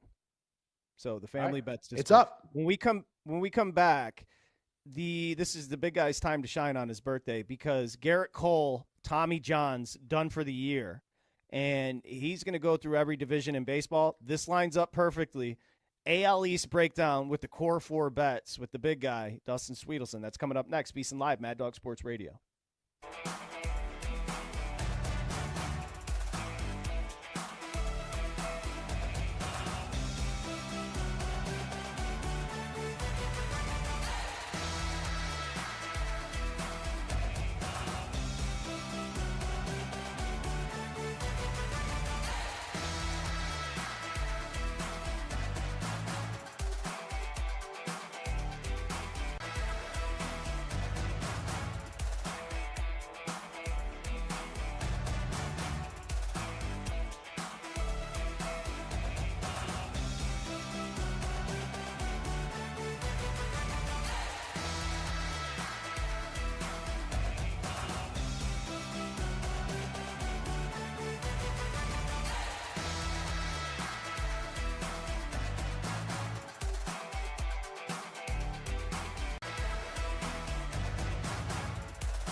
Sweat your bets with VSiN Live on Mad Dog Sports Radio.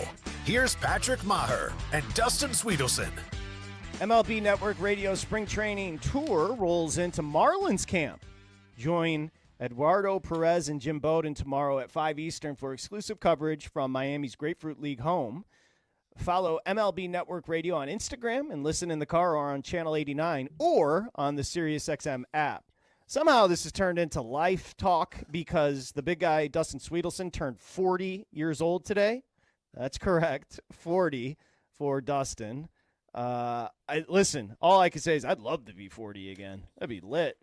And then all of a sudden we were talking to Jacob, you know, the kid that he's like, oh, I make it rain like crazy. He's our producer back in New York City when Naya's not producing. Anyway, here's another warning. Don't admit and don't dye your beard or hair if you're a man. Just have some confidence and pull it off. If they have a problem with it, move on to the next one. And here's another one. Jacob is online dating. He's been talking to this girl for a little bit. He texts her yesterday, seeing what's up. She doesn't hit him back. A few hours later, what does he do? Double text. Hey, how you doing? You know what she wrote back? Sorry, I was busy.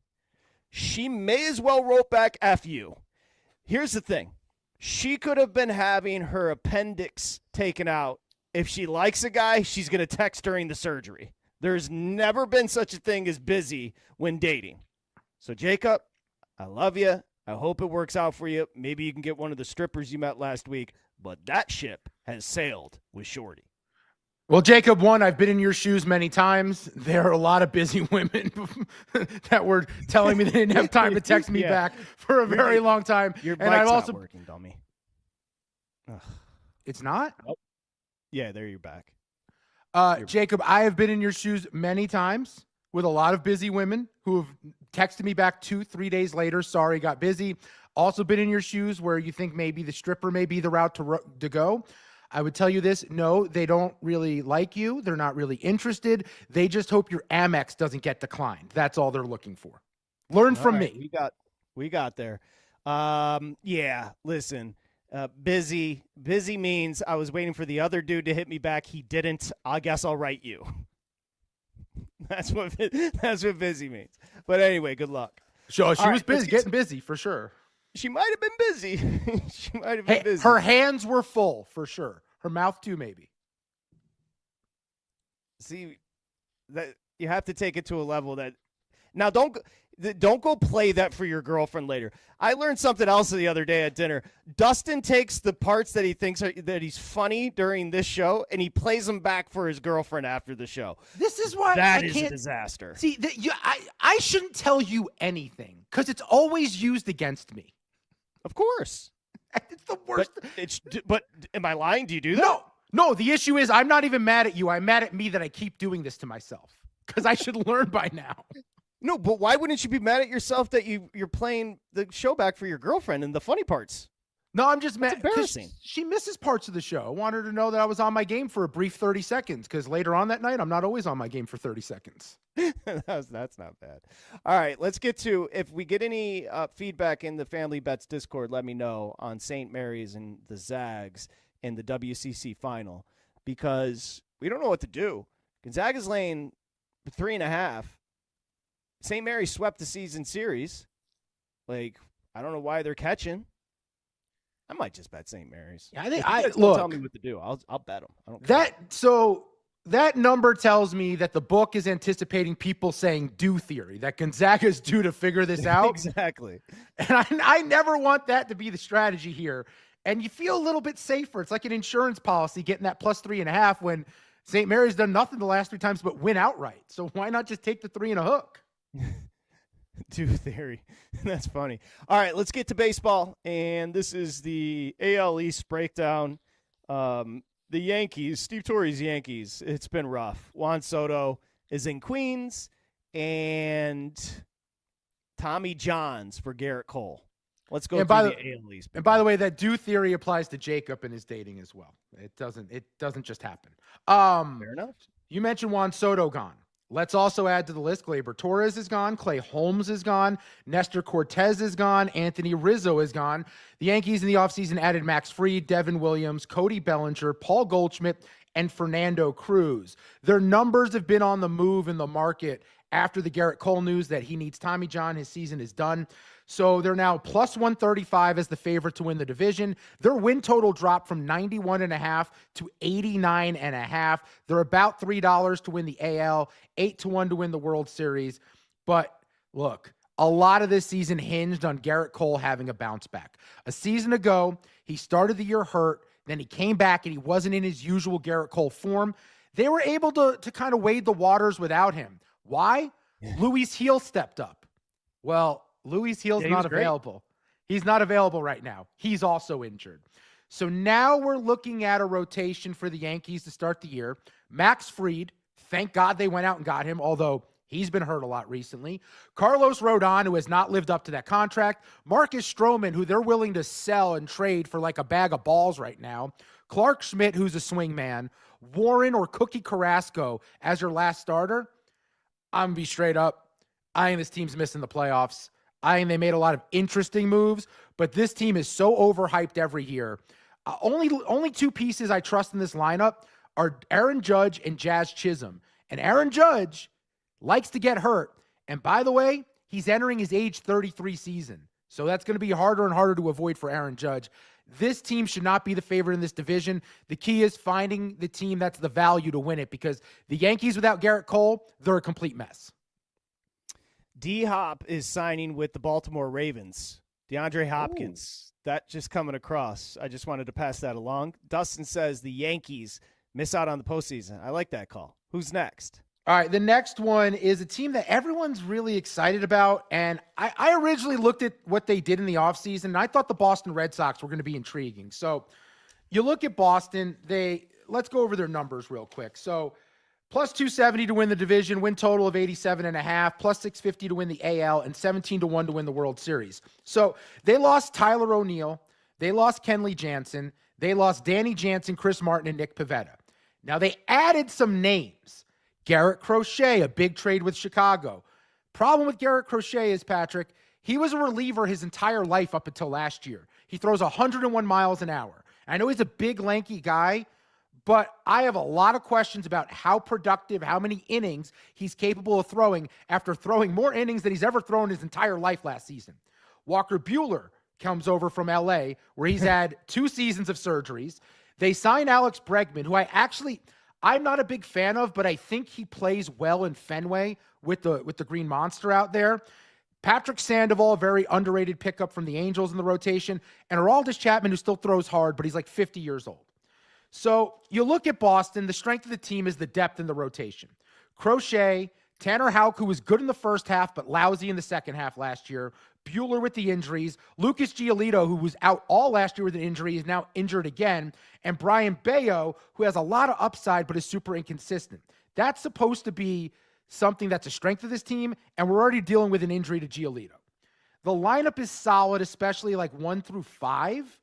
Duran, Devers, Bregman, Cassis, Yoshida. I like it. But again, I always get concerned when a team gets super trendy. And I think that this is a team that is 1 or 2 injuries away in that rotation, with Giolito being one of them, where they're not going to fulfill their potential. I do not think the Boston Red Sox are the team to bet in this division.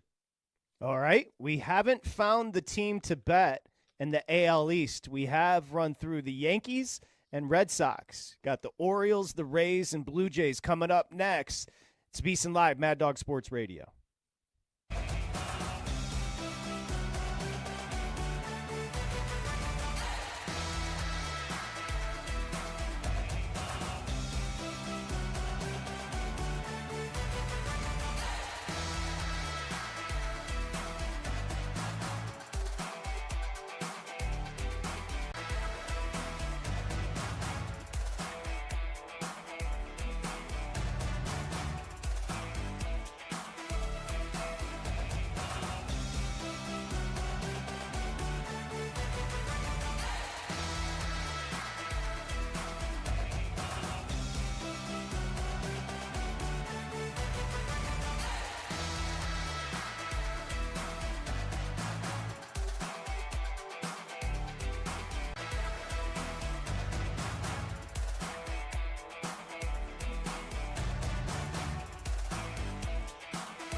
Welcome back to VSiN Live on Mad Dog Sports Radio.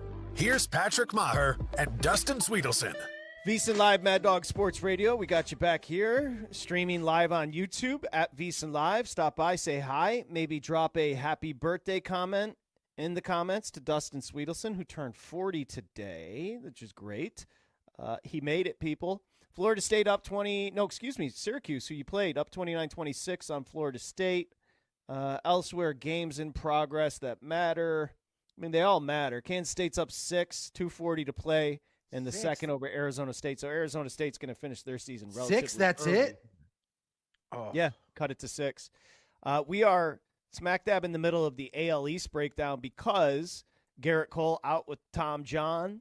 We thought this would be a good time to give Dustin's core 4 for the AL East. We went through the Yankees, got them missing the postseason, went through the Boston Red Sox, doesn't want them as far as the division. Who's next? So, real quick, I read off the wrong odds. I read off the Orioles odds before. The Red Sox are plus 350 to win the division, 86.5 wins, 10-1 to win the AL, 22-1 to win the World Series. And I'm just not buying them. I think they're very shallow. I think they're an injury or two away in that rotation to being a mediocre team again. But I understand the upside. I understand the hype. On paper, it feels like it all makes sense. I think they're completely overrated. Okay. So we won't spend a lot of time on this team. The Blue Jays, I'm over the Blue Jays. You know this. I've had a very dysfunctional relationship with believing that this core was going to do something with Bichette and Vlad and all the pieces they brought in year after year. Gossman, Bassett. I've always loved their off seasons, and it's amounted to nothing. So they bring in Santander, they bring in Andres Jimenez, they bring in Nick Sandlin, Jeff Hoffman in the bullpen, and they bring in Max Scherzer. Scherzer already has an issue with, I think it was a blister today. So he's always hurt. He's like 45 years old. The rotation has some upside. I don't trust the lineup. They're going to trade Vlad at some point. You cannot touch the Blue Jays with a 10-foot pole this year. They're completely unwatchable, unlikable, and they're about one bad season away from tearing this whole thing down. They're 13-1 to win the division. Stay far away. Yeah, Scherzer first ballot Hall of Famer, though. He's going to walk into Canton. Yeah. Why did I say Canton? Cooperstown. Anyway, who's next? So the Rays are a team that people aren't high on this year, but you look at the betting market, and there's plus 750 to win the division, 81.5 is the win total, 17-1 to win the AL, 50-1 to win the World Series. The win total is one I'm intrigued by. I'd probably go over on that one. They lost Jeffrey Spring, who was hurt a lot. They lost Jose Siri, the center fielder. They added Kim, the middle infielder from San Diego. They brought Danny Jansen down. They took a flyer on Eloy Jimenez. But the key for this team is the pitching staff. They get Shane McClanahan back, who was pitching like a Cy Young contender before he went down. Drew Rasmussen comes back. He's an analytics god, throws super hard. Ryan Pepiot should take another step. They just always seem to find arms. The concern is they're playing their games in the Yankees minor league facility. The dimensions are similar to Yankee Stadium. So the question is, can that pitching staff that was built to throw in the dome, can they handle pitching well in that stadium? It's a big TBD. We don't know how that's going to play out. But I do like that guys like McClanahan and Rasmussen do miss a lot of bats. The guy to watch here is Junior Caminero. He's going to be the breakout. He had 249 at 20 years old. His power comps is to Brett Rooker, who led the league in homers a year ago, and Austin Riley. I think he's a superstar. That's who they're going to build around. Tampa Bay's probably not going to do much, but I think they go over that 81.5 win total. Rays are never a sexy team. They're always in the mix somehow. And then finally, my favorite team, the Baltimore Orioles. I mean, by deduction, we could figure that one out. Well, maybe people just jumped in the car. Yeah, Hello. I got you. Thanks for joining. Go ahead. So they lost their World Series odds are 17-1. They're a team that has been building for this year and next year. Like, this is their window. They're plus 210 to win the division. They're 87.5 win total, plus 650 in the AL, 17-1 to win the World Series. So they lost Corbin Burns, who really didn't pitch as well as you would have expected a year ago. The strikeouts weren't there, but he was good.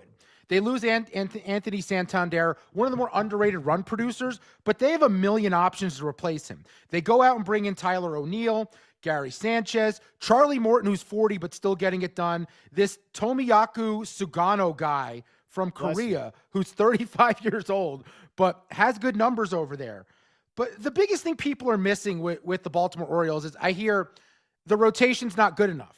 Well, the rotation's kind of irrelevant when Felix Bautista's back on the back end of the bullpen. They brought in Andrew Kittredge. Yainer Cano is an awesome setup man. Dominguez is back there. The bullpen's going to be shut down. They just got to pitch 4 or 5 innings, the starters. And then the lineup.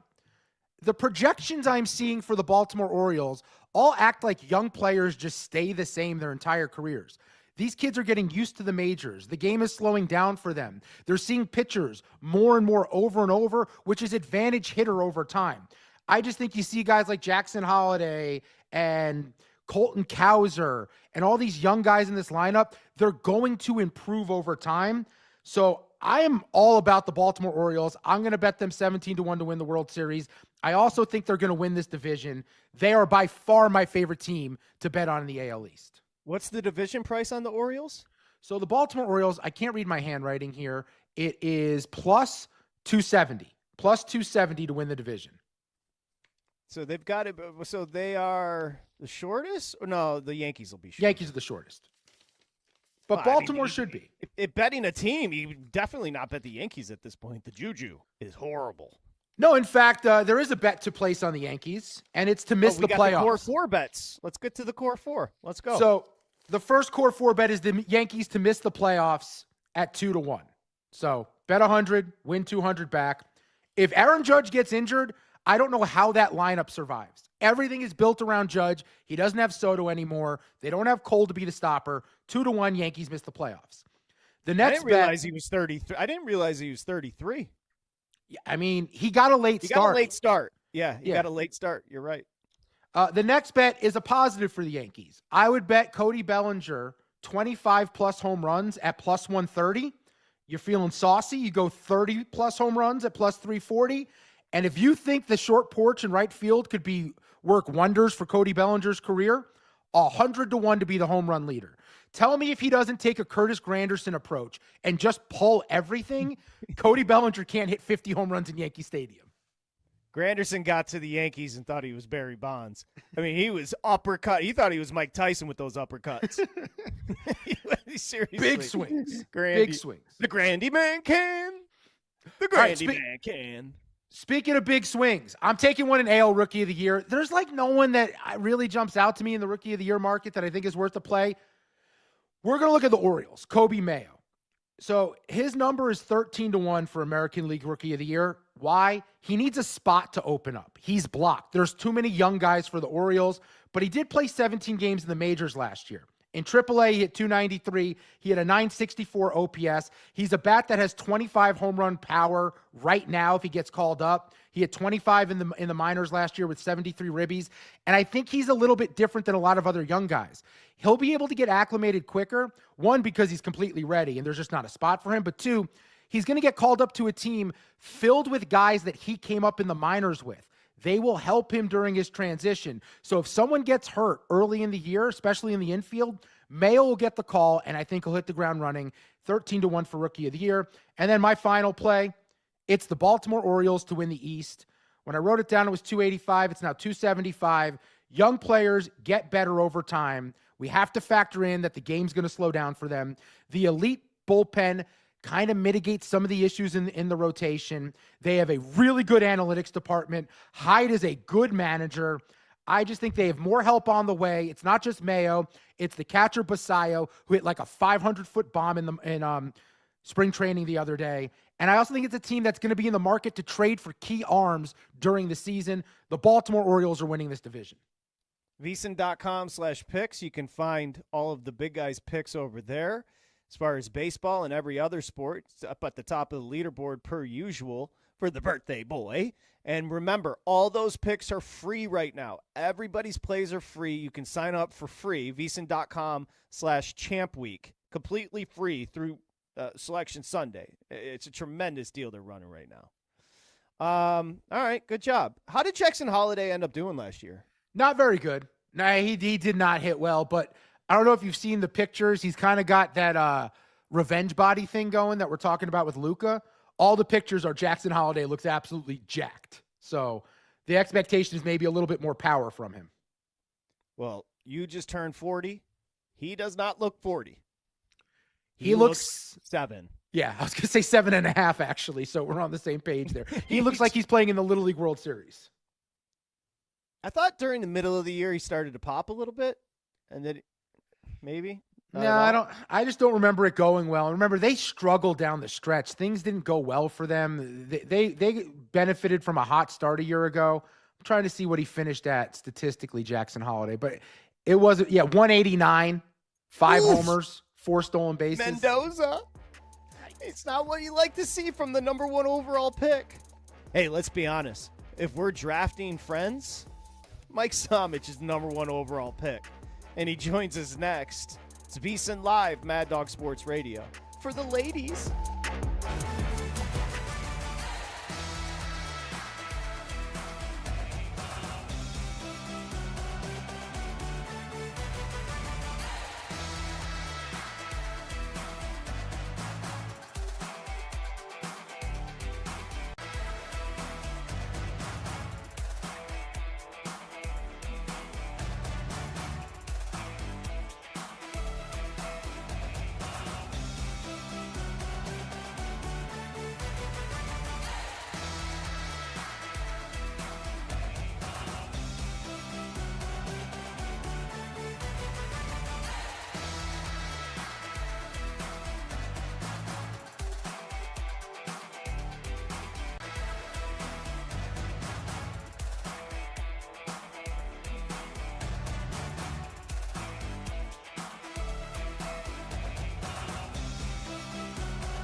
Sweat your bets with VSiN Live on Mad Dog Sports Radio.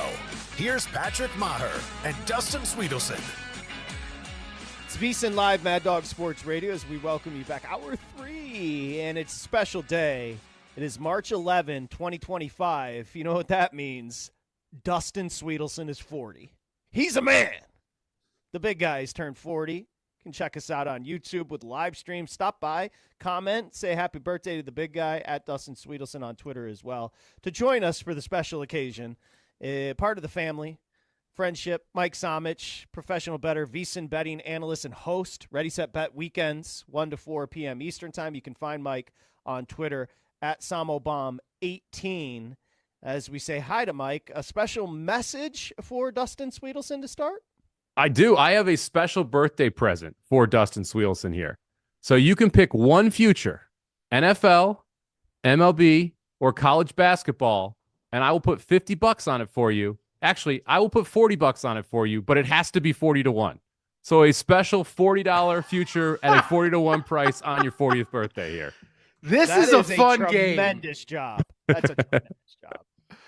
Oh, this is a fun game. Oh, So man. You've got until I leave the air here to make your decision on which future you'd like at 40-1. College basketball, MLB, or NFL. And you can go off the board as long as I can readily get it when I'm in New York here in a couple days. It's interesting because it's the instant gratification, right, of college basketball, but the sport that I know the least amount, that I feel the worst about betting. But if it does hit, right, I get it quickly. Baseball, which I really love, but I'm waiting till October. And then NFL, I have to wait basically a year from now for it to cash. So this is this is a great bit by you. I'm gonna whittle it down to 2 or 3. You got to pick somebody in the tournament, Donk. I mean, we can watch it. We can watch you ride it. That's a tremendously nice offer by one Samobomb 18. Surprised the big guy's 40. Let's start there. Shocked. I thought he would be turning 30 here. Just look at this young man. You know, there's barely any gray in the beard, right? You know, he dyes it. I dyed it one time. When maybe we were twice. doing the VSiN show, you used to dye it all the time. Yeah, maybe 2 or 3 times. Do you know how I did that? I went to my barber who used to charge me way too much money, and then he would put the dye in with he'd brush it in, and then I'd have to lean over a sink while he shampooed and conditioned my beard over a sink. It's about as awkward a situation as I've been in. What, did you ask him, or did he just do it under his own volition? No, I asked him about dyeing my beard. Okay. He said, "I'll do so it you for asked you." to get your beard dyed. Okay, Yeah, that's all. but I'm bent over a sink, and he's like rubbing my face. It's very isn't there like products you can take home for that? Like, isn't there an easier way to get that done? Do you trust me to do that right? And what happens if I get it wrong is I have to shave my beard and everyone has to see my face. So that's the issue there. Okay. All right. I guess that's fair. I mean, if I guess if I was dyeing my hair, I would never dye my beard. If I was dyeing my hair, I would probably go with someone professional. No, you wouldn't dye your beard. You're a man. But that's why we love the big guy. Hey, who is older, Mike Somich or Dustin Swedelson? I don't know that answer. Well, I do, so I'll let Dustin guess. Mike, you're 3 years older than me? Not quite that. I'm 41, so I'm a year older. I thought you were okay. Oh, throwing some extra years on big guy. Well, he's way more crushing me, man. I'm forgetting because I'm so immature and he's so mature. I just thought the gap was bigger. No, well, you're mature now. You got your life together. Got a boo and 40s. Good. Happy birthday to Dustin. Nice offer from Mike Somich there. What did we learn today with the conference tournaments? ACC Big 12. Is there anything that's jumping out to you? Dustin was on Syracuse. We can go ahead and pull up the live scores right now. Syracuse 34-26. Just getting underway in the second half. We've got Gonzaga and St. Mary's about to tip. Maybe we should start there. Did you end up making a play with the Zags laying 3.5?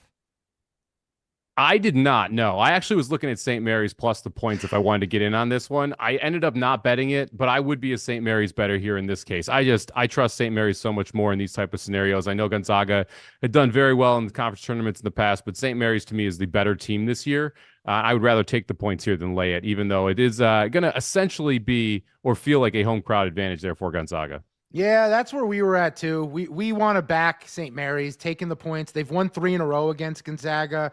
And I know like Gonzaga has all the hype, but they score a lot. They have a lot of possessions. So the numbers, I think, a little inflated. Real quick, clarification on the bet. Has to be exactly 40-1 or 40-1 or more.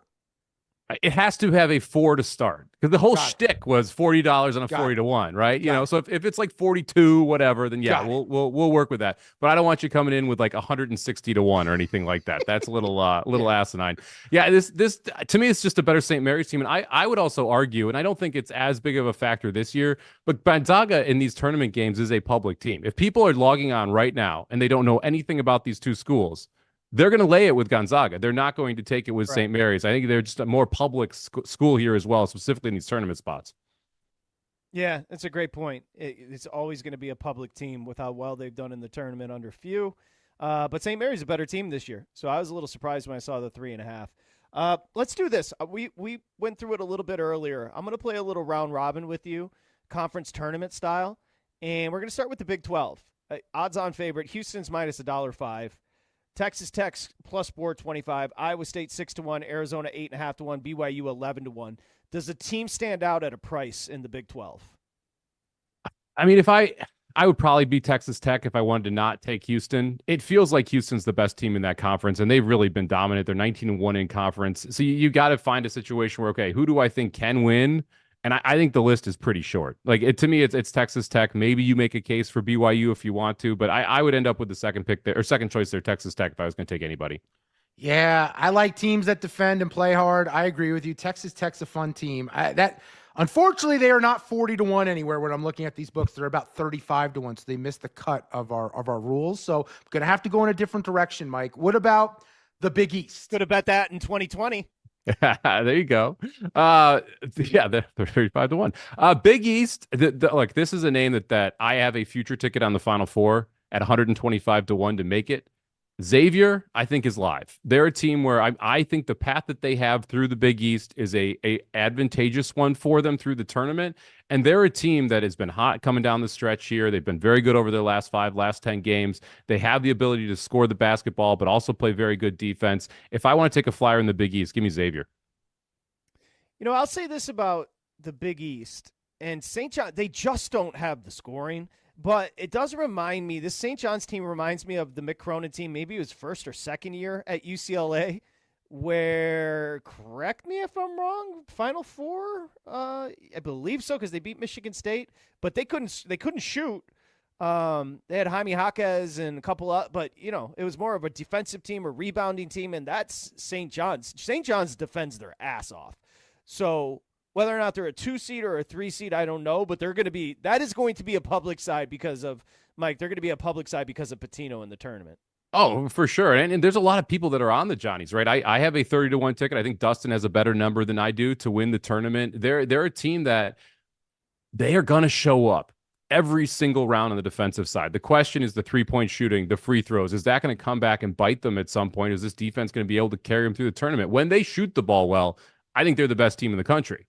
Now, the unfortunate part is they don't shoot the ball well every single game. And so you have to have those ebbs and flows. And in a conference or in the NCAA tournament and a conference tournament, you're going to have some of those games where you just don't shoot the ball well. And St. John's is better equipped defensively to be able to withstand those poor shooting nights than some other teams. So I respect the heck out of St. John's. But if I'm looking at this from a betting the Big East tournament perspective, I would rather go against them as a favorite, right? I like them in the NCAA tournament at 30-1. I'm getting a big price. I don't really want to take a team that struggles shooting at a short number, and that's what you're sitting with here in the Big East tournament. Yeah, Mike, what about just general strategy? Because St. John's falls into this category. We could probably say a lot about Duke for this and some of the SEC schools. The teams that don't need to win right now, right? Doesn't that open up some opportunities here with these conference tournaments for us to find ways to attack the board? I think it does. I think Houston's an interesting one. St. John's specifically interesting considering they're dealing with injuries. So, like, do you really want to go out there and run everybody out in situations where they're questionable to go, and they could get hurt when you know you're pretty locked into a 2 or 3? Like, maybe there's a world, and I think it's pretty far-fetched. They get the 1 if they win the Big East tournament. You need chaos in the SEC for that to happen. They're most likely going to be a 2 if they get to the second, third round of this Big East tournament. So for them, there's not a ton to play for. Houston, another one, I think is an interesting case study because to me, they don't have a ton to play for. Another reason why I would go against them in the Big 12 tournament. I think Duke's just better than everybody else in the ACC, so they're not a team that I'd want to look at. The other one to me that's interesting is Auburn. Auburn does not need anything in the SEC tournament here to be able to lock themselves up as a number 1 seed. Yeah, you want the number 1 overall, but they could lose in the first round. They're still going to end up as a number 1, and they are also dealing with some injury issues as well. They would be the number 1 team with a bullet that I would not want to bet to win the conference tournament if you are concerned at all about teams that are already locked into their position needing to do well. Yeah, but equally, I'd be surprised if they're not in the Final Four. I was watching them. They're effing great. And Bruce Pearl, who's annoying, like, you can tell the coach is good if team rebounds and defends. Like, Izzo's teams are never going to get out-rebounded, and they're always going to be in position to grab the boards and always going to defend. Pearl's teams do that as well. By the way, boys, Robert Morris just punched their ticket to the dance. They won the Horizon, blew out Youngstown State. It should have been the Oakland Golden Grizzlies. Yesterday, Oakland and Campy were up like, remember, Dustin? They were up like 6 and then 3 with like 6 seconds to go and got beaten overtime by Bob Morris. So I'm a little bitter. But Oakland, who had a great run last year. And remember, when we're talking about the tournament and the conference tournaments, Samich brought up a great point about motivation, because NC State made a Final Four run last year, and they stunk, but they punched their ticket in the ACC tournament.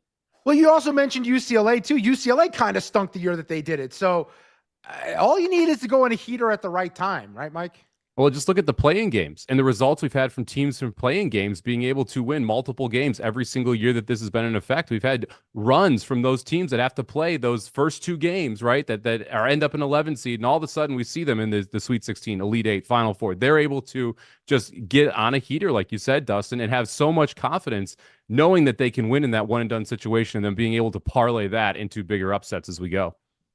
We were talking about Duke in the ACC.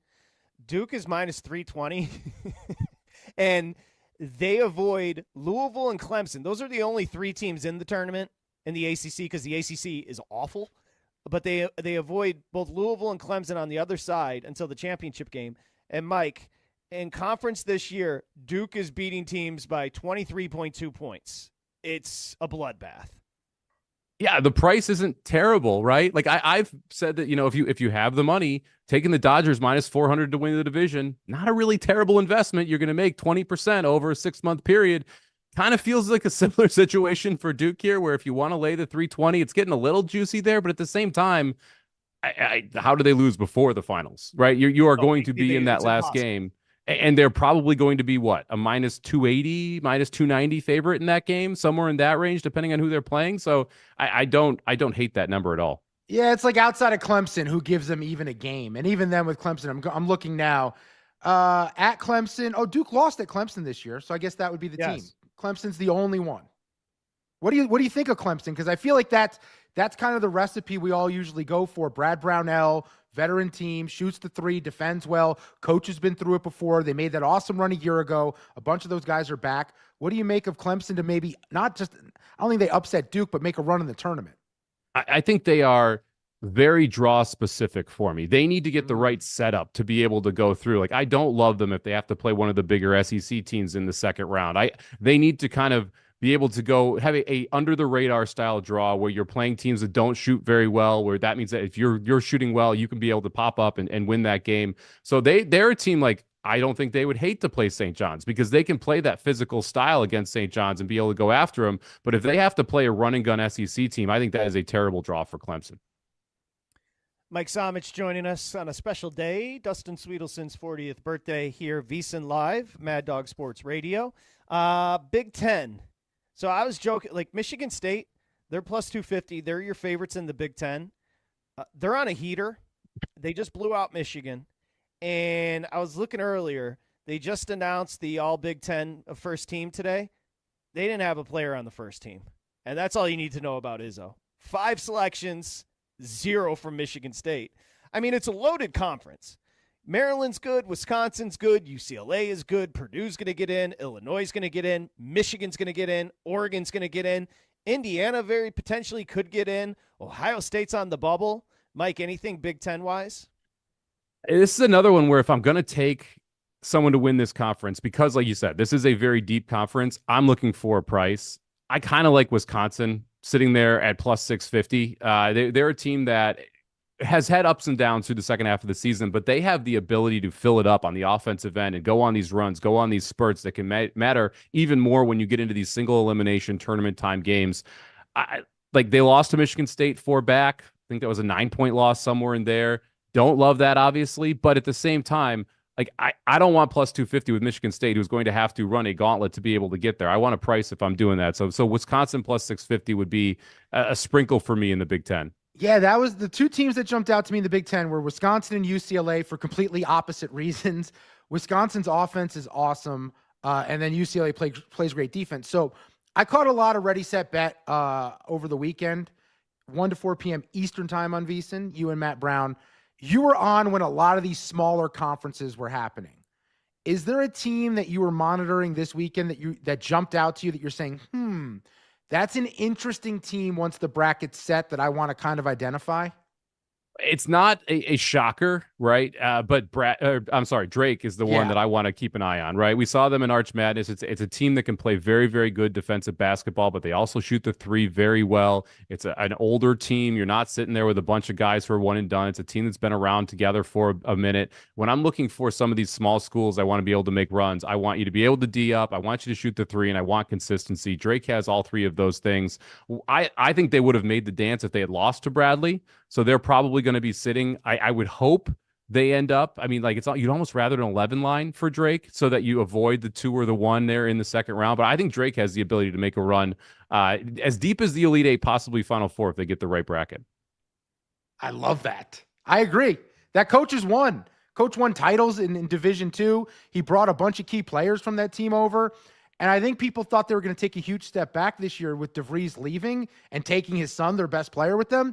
But when you have a team that has that pedigree that's not going to be scared and they're veterans in the dance, like that's exactly what we're trying to identify here. So they're trendy, which always concerns me, but I'm into Drake as well. Don't be concerned, Dustin. I don't like what I want to be the smartest person in the room. And if everyone else is with me, I can't be smarter. That's true. And if Mike's in the room, I definitely can't be. Fair enough. But he is your elder statesman. And the one guy on cam, YouTube, VSiN Live, that is definitely the older statement is this donk.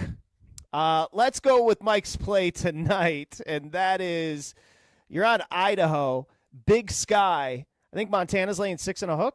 Yeah, you can get a nice number on this. It was 5.5 early in the day. It's gone up to 6.5 in some places. I like the dog here. Give me Idaho, who's played this Montana team tough twice, lost by 2 at home, lost by 5 on the road. And this wasn't a team in Idaho that shot the 3 ball very well in either of those games. The game at home, they shot a little bit better, but on the road, they shot poorly. Montana shot the ball well in both of those games.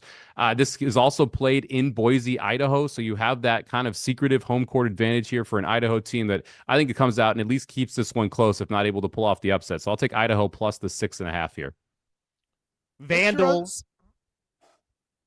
I was wondering, what is the van? What is van? Oh, it's hockey. I'm sitting here in college basketball mode looking at your notes going, what is Van? Like Vanderbilt, who's Mon? Who's Mon in college basketball? My mind was just blown there. Sorry. Yeah, the other play for me tonight is hockey. We'll go to the ice there. Hold on. Before we do that, I wanted to ask you too. Have either of you been to Idaho or Montana? No. No, but I really want to go to Banff. Banff is like the spot that's super trendy now in Montana. I think it borders into Canada or something. Montana borders Canada, right? I'll look that up in a second. But the videos I've seen from Banff are just majestic. It looks like a land where minotaurs live. Okay. Here's what I'm going to tell you boys, because I did a trip by myself up to Jackson Hole years back. Now, the obvious best state in the union is California. We were just talking about it before we came on. You could be skiing in the morning and you could be surfing in the afternoon. That is California. God made it. But God's country is whatever that part of the country is. Because when I was driving up from Vegas up to Jackson Hole, Wyoming, I went through Idaho and all those beautiful states up there. I have to tell you, I was awestruck. I've never seen anything like it in my life. The green, the mountains, just the wide openness of that part of the country. If you live in America, you have to see it. It's actually mind-boggling how gorgeous it is. It is pretty cool when you drive through the U.S., how beautiful everything is when you aren't overpopulating areas. Like we took the south route, right? Yes. And going through Arizona and the mountain ranges that you go through in Arizona, going through New Mexico, it's just absolutely gorgeous when you get out in some of these areas which aren't overpopulated with houses and with people and all this kind of stuff.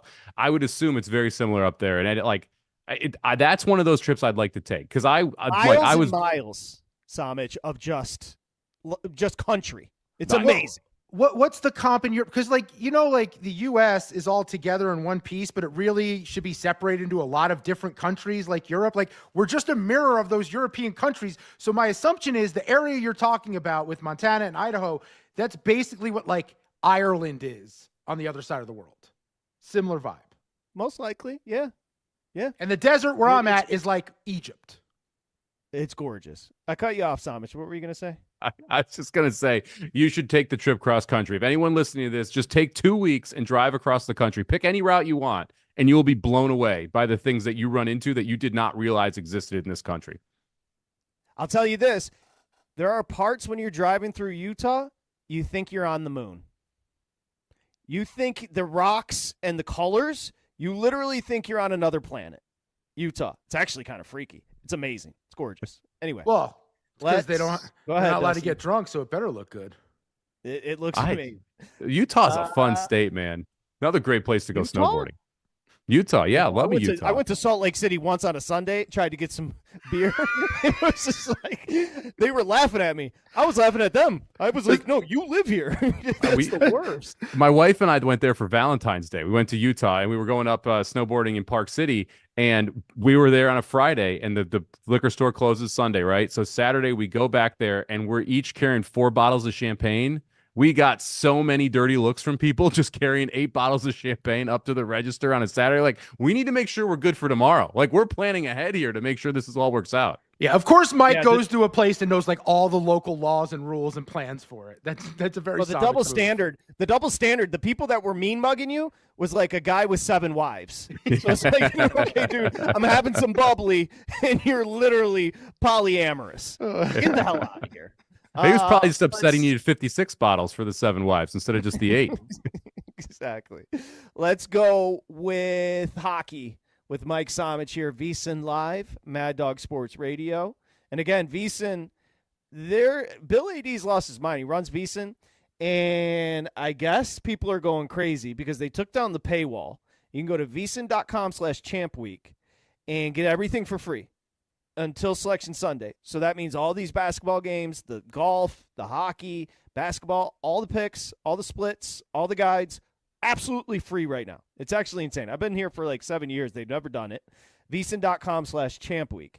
Having said that, Montreal is at Vancouver tonight. And what are you doing? I am going the opposite direction I normally do. I come on here and I preach about first period unders and how I love first period unders. Give me the first period over in Montreal, the Canadiens against the Canucks. I don't know why this line is -120 to the under. It makes no sense to me. This is a team in Montreal specifically, 19-12 to the over in the first period when playing on the road. Vancouver is about a 500 team when you're looking at overs and unders. If you look at ROI perspective, Montreal's only plus a couple units, but that's because they've been -150, -140 all season to the over. They're -110 tonight to the over in the first period. And both of these teams are top 10 in the NHL in penalty minutes allowed per game. Both are top 11 in the NHL in penalty minutes drawn per game. So highly likely we're going to get multiple power plays in the first period here. They each average about 10 minutes per game on the penalty kill.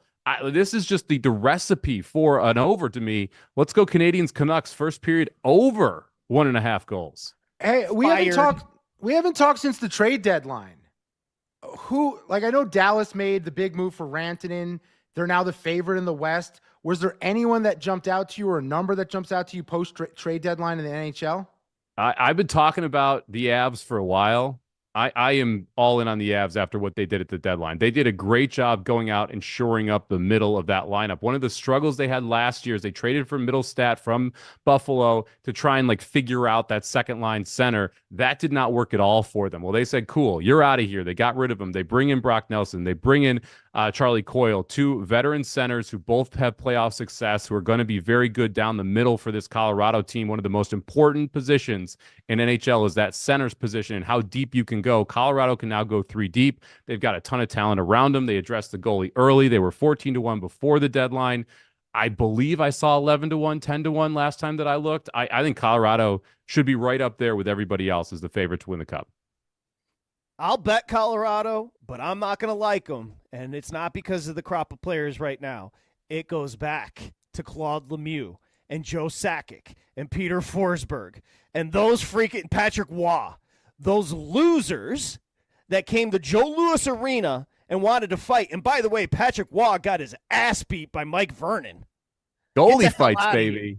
Goalie fights. That is the one thing I don't think people realize in hockey, or how it can become so awesome. Like, think about this. Okay, you had Manning in the Colts and Brady in the Patriots, and now you've got Mahomes and Allen in Buffalo and Kansas City. Imagine if they had to play 7 times in a row and had a best of 7 series to decide it. The animosity that builds up in a single series, and then you play those same teams 3-4 years in a row. You're talking about Colorado and Detroit and the battles that they had in the Western Conference there for what felt like 5-6 years. You absolutely despise the other franchise by the time you get to the point of playing them in 2 or 3 series in back-to-back years. And because of how the NHL is structured, you're playing division rivals the first 2 rounds. So you hate them even more during the regular season. It boils over into the playoffs. It makes the NHL playoffs just so phenomenal. And Darren McCarty giving Claude Lemieux, that freaking turtle, the business. The big guy. All right, let's do this. I already laid the over 1.5 first period. When Samich is so obsessed with under 1.5 first period, I went a little extra heavy. Oh, God. I hate when he does this. No pressure here, guys. Let's get it done. But when he gets a tingle on an over, 1.5, you got to fire. I think this is the 3rd time in 2 years working at VSiN I've bet an over first period. Love that rare. I'm just always unders. On the big guy's birthday, nonetheless. If it seemed like the synapses were firing a little slowly for the big guy during that segment, it's because he was looking for a 40-1 plus price. Every time he came back to the mic, he was like, so because he would literally detach from his job and was looking for a future. We'll get that future play as a birthday present from Samich. And also, I want to ask Samich about NFL free agency and what he thinks about what's transpired. We're back. It's VSiN Live, Mad Dog Sports Radio.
Welcome back to VSiN Live on Mad Dog Sports Radio.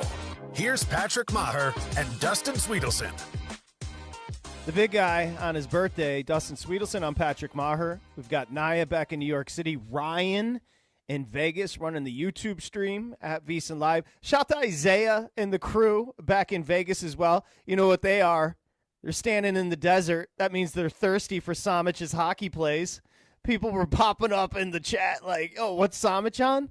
It's first period over. Buck 10. Montreal, Vancouver. Book it. Samich. Speaking of, Samich is in the Family Bets Discord. We tweeted out all the info. Manny Davison drops a ton of hockey bets. Samich pops in with his bets all the time. So you want hockey bets every day, not just when Samich is on the show. Hang out with us in the Family Bets Discord. Well, and it's funny that you bring Manny up as well. He's in the YouTube chat right now, so you can go check this out on VSiN, YouTube.com/VSiN and be able to chat live there. Manny Davidson's on the under first period, Montreal, Vancouver. So going head to head. Oh, no. Manny. Davidson is a donk, so I feel better about my bet now. Wait, how do you, Dustin, you got to help me out with promoting the YouTube. How do I even tell people to get to it? Do you go to the VSiN YouTube page? Yes. I tweet out the link every day from the Rap Radio account. So the link is available at the Rap Radio. Go into YouTube, search VSiN. You will find us there. I believe the exact handle is VSiN Live, but if you just search VSiN, it will be there as well.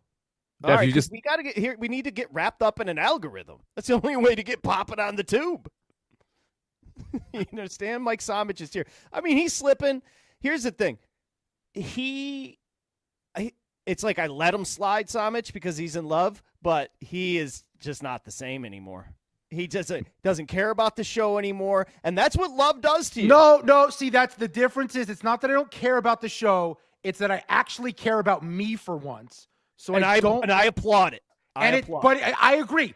It stinks for content. I completely agree. You've always cared about you, Dustin. Now you care about someone else as well. I think that's the difference. Yeah, no. The issue is I care about how I am perceived now, whereas before I would literally come on the air and do a Sports Center style recap of my trip to a strip club. I am not doing that anymore. Here's how I know things have changed. When he goes to talk into the microphone, it's like when the computer buffers. I can see his brain thinking, I'm speaking for two people now. Don't look at me like that. You know I'm not lying. Well, yeah, because I used to eat for two people. Now I speak for two people, so it's a little different now. Does she listen to the show? Like, is she a regular listener / viewer? Every now and then she will text me after, like, during the show something I said, so she will occasionally pop in, so I can't be totally crazy. Oh, that's even worse, though. Because, like, if you knew it was all the time, it's really easy. You knew it was never, it's really easy. Like, the occasional one, like, let's say you do something, and you're like, man, I hope she didn't hear that. You then have to wait to see if you get the text or not. You don't know if she's going to say something about it. No, there's been a few times. Because, she runs the show. And by the way, you missed it earlier. I was hanging out with my buddy Dustin and Shorty. We had dinner. It was beautiful. Had a great time. And you asked, does she listen to the show? It doesn't matter. Because if he says something funny on the show, he plays it for her later. I go, you should have heard it. Dustin had a great joke about Sister Jean. And he goes, oh, she knows. I played it for her after the show. And that's when my mind was blown. What an ego.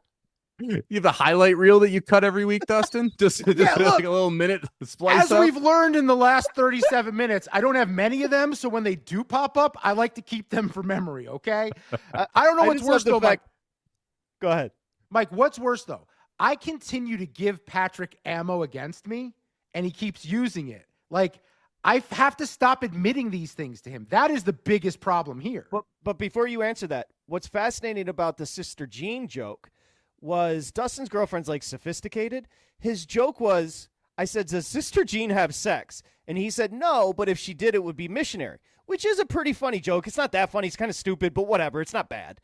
That's what he played for her. Like, she's going to be impressed that her 40-year-old boyfriend made a missionary sex joke about a nun. I love that, though. You know why? Because our boy's just being our boy. And that's the answer to your other question about Patrick, too. Like, you're just being yourself and she's in. Like, that's awesome. That's what you're looking for in life. No, I know. But when I'm also myself around Patrick and I reveal too much about my life, he holds it against me on the air. I can never have a moment with Patrick where I just say something in passing that he doesn't store in the back of his head. And when there's an opportunity on the show to use it against me, it just comes out of his mouth immediately. Because you guys make good content. It's married to the game, bro. Yeah. And I've been successful for 20 years. You want to get on the train? Get on the train. But remember, throw your friends under the bus. I've been here since That's how you stay employed. Just getting run over and backed up and run over and backed up. But hey, that's how I afforded those jerseys behind me. Yep, exactly. Now, here's I'll just say it this way because I think Dustin agrees with this. I think the Seattle Seahawks are idiots. And I'll frame it this way because I keep saying it. I know Sam Darnold is better than Sam Howell, but I don't know by how much. And they just signed him to be the future when they should be rebuilding. Samich? Yeah, interesting choice that you're moving on from DK Metcalf, that you're not going to have Lockett, and you're like, but we're going to go out and pay a quarterback. I was surprised that they were who else were they competing with Darnold too, by the way? Like, are we sure that anyone else was on board for, 3 years at that price? Like, it didn't seem to me like he had any landing spot until they traded Geno Smith. So I was shocked that they paid him as much as they did to play quarterback up there in what now feels like you said, Patrick, kind of a rebuild season. I love this Seattle coaching staff, and so it makes it even harder for me that now we're sitting here because I liked Seattle. I thought they were live in the division, and now you look and you're like, okay, JSN, I think he's awesome, but he was awesome not being the number one guy last year. What is he going to look like when he steps up and he has to be the guy every single down? That's a concern for me. The running back room, it's okay. It's not great. The offensive line needs to pick it up in a big way. I like the defense, but they still struggled at certain times last year. Like, this is a Seattle team that I thought was close, making the right moves, and it felt like they kind of did the opposite of almost everything I wanted them to in free agency. So, Mike, you worked in the business world. I feel like you know a lot more about leadership than I do. Maybe more than Patrick, although he leads me, so he's got his hands full. He's working up against it. Thank you. But in terms of leadership, when an organization says, we're trading DK Metcalf, we're trading Geno Smith, we're starting over and rebuilding, and at the same time signs a quarterback to a multi-year deal, how does that messaging work for the team, for the employees, for the direction, where it seems like they're working in two different ways? Yeah, it's very odd. I don't understand what the point was if you are going full rebuild. Now, if you're saying, look, DK, we can get the most value for him right now. We don't want to pay him the money that he wants. We think we have JSN as a number one, and we think we need to move on from Geno Smith, and we want to get an asset back for him. That's a different conversation. And then when you sign the quarterback after it, going out and saying, okay, it's a rebuild, and then doing that makes a lot less sense. Look, Mike McDonald, the move that he made midseason, cutting their leading tackler because he thought it was bad for their defense, I think shows that he's willing to go out and make these bigger moves and bigger decisions for the franchise. This was just an odd kind of string of those decisions in my mind. It didn't seem like the narrative lined up with what they did. The bottom line is you bought high on Darnold. You paid him after it's like it's the worst investment strategy of all time. You paid a guy because he popped under a tremendous quarterback developer and decided to commit to him for 3 years. When you just got desperate, you could have sat on it, started Howell, done something else, and just waited for another quarterback to pop up in a draft. They won 10 games last year. If you're going to break it down, break it down. You could have stunk for a year. And you could have gone into the draft and gotten a quarterback and then had JSN and this young defense and an offensive line that should be getting better. Like, you have all these pieces that are in the right kind of window for a rookie quarterback, and you just didn't go and wait and get that rookie quarterback. Now, maybe they draft someone, but like, who do you really want? Like, do you really want to go out and get, Milroe in the third round, second round? Like, is that your solution? No, it's not. And so I'm not sure what the idea is here, because you want a bridge quarterback, but you don't want to be paying your bridge quarterback that amount and have them inked for 3 years. No, Sam Darnold was a bridge quarterback a year ago. And then Minnesota found lightning in a bottle and did franchise tag him. It didn't even want to franchise him. Yeah. How do you develop a prospect like that and have nothing to show for it because you didn't franchise tag him and trade him? Instead, you just let him walk for nothing. It makes no sense to me, Mike. Well, that's the market, right? And that's why I was so surprised that Seattle decided to do this. Like, it was clear that Seattle was the only landing spot. Look, Pittsburgh, they weren't interested in Darnold. The Giants had not been linked to Darnold at all. The Jets weren't going to go after Darnold. It looked like Darnold wasn't going to be a starter before Geno Smith got traded. And then once Geno Smith got traded, it became the obvious landing spot. That's great. Fine landing spot. 1 year for 20. What's up, buddy? Like, you don't need to go crazy with the multiple years and everything else. You need to figure out, okay, how do we kind of come under the radar here and make sure if we want him, fine. Just don't overpay him because you have so much else going on that I think is a positive. And props to you because you came on VSiN Live and you said it's not going to be a robust market for Darnold, and you're 100% right. The group chat over at VSiN just said Joey Bosa per Schefter to the Bills. Congratulations. I hope you have a good training staff because that's where Bosa's going to be hanging out. When Bosa plays, he's tremendous. He never plays football, bottom line. Just bubble wrap him for the first 15 weeks. Get a couple games in them and go to the playoffs. Is that what that team needs? They need Joey Bosa. $12.6 million feels like good value on the upside play, but like, don't they need weapons for Josh Allen to throw to? I don't think they need a pass rusher. You say a lot about McDermott coming up short. He's a good defensive coach. Well, I mean, I think you have Cook. You've got Coleman on the outside that you'd like to step into. You still got Shakir over there. You've got the two tight end situation. Josh Palmer they signed. So there's something in the cupboard. Also, I thought the weapons stunk last year and they were just fine. So I am less worried about Josh Allen's weapons than I am about that defense. And specifically, look, you can always use another edge rusher. I don't mind spending on edge rushers and offensive line. Well, listen, it's pretty obvious. My team, not the Lions, the Commanders, have won the offseason. They got a show and prove 1 year out of Debo. He's going to be motivated AF. They just went and got one of the best left tackles to protect Jaden Daniels, who took him to the NFC Championship game without an offensive line in Laramie Tunsil. This is insane, Samich. They're going to be tremendous. They have not won the offseason, Patrick. They're okay. Can I make a comp? This will all come back, I promise. They're this year's Houston. They look awesome on paper. Everything looks like it's great. It's a second-year quarterback. You expect the offense to take a step forward. They will not. I think this is going to be a similar Washington team to last year. Remember, Washington also won a just plethora of close games last year as well to be able to make the run that they were able to make. And the Eagles are still sitting there inside the division. Like, to me, there's still a bunch of issues. The team that won the offseason is the Los Angeles Rams. They have won this offseason because they get Stafford back. That defense is going to be a year older. Now you add Devontae Adams to that wide receiving core, and everyone in that division cut off their nose to spite their face. San Francisco has done it. Seattle has done it. Right now, the Rams are plus 190 to win the West. Why? They should be the favorite, period, end of story. And the Niners are sitting there at plus 105. I think the Rams plus 190 to win the West, a phenomenal bet right now. Okay, if the Niners pay Brock Purdy the money that he's supposed to get, which is about $50 million, right? That's what the franchise quarterbacks are getting now. We have to fade San Francisco. They lost San Francisco's going to be that made them terrible this special. year, Dustin. They're going to stink. They're the favorite in the division. It doesn't make sense. No, they're going to look what they've lost. I agree. They have gutted their secondary on their own, right? They've cut their offense. They've lost an offensive tackle. Their offensive line already stunk. They lost an offensive guard, offensive line issues already. And now you're out there and you're taking away from the offensive side with moving on from Debo and all these different pieces. Also, you can afford Brock Purdy, which is going to put you in Tua Tagovailoa situation with a quarterback that is good but could never win a Super Bowl. That's what Brock Purdy is. That's what Tua is. I get it. The coaching staff's phenomenal. That's wonderful. This Rams team is going to be legit. That offense, their defensive line is going to be legit. Stafford's still good. You get McVay. Rams are going to win the West, plus 190. And you know what I'll say about the Rams? When Devontae Adams signed, my brain just went, wait, he gets McVay and Stafford to scheme him?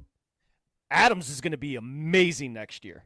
Yeah, game on. Game on. Did you think it was weird that Puka Nacua gave up his number for Adams? I know it's a thing that happens, but Nacua is going to wear number 12. He wore it at BYU. I kind of thought because Nacua was the future of the team, he would keep his number. I always find this thing to be weird when they just give up their number.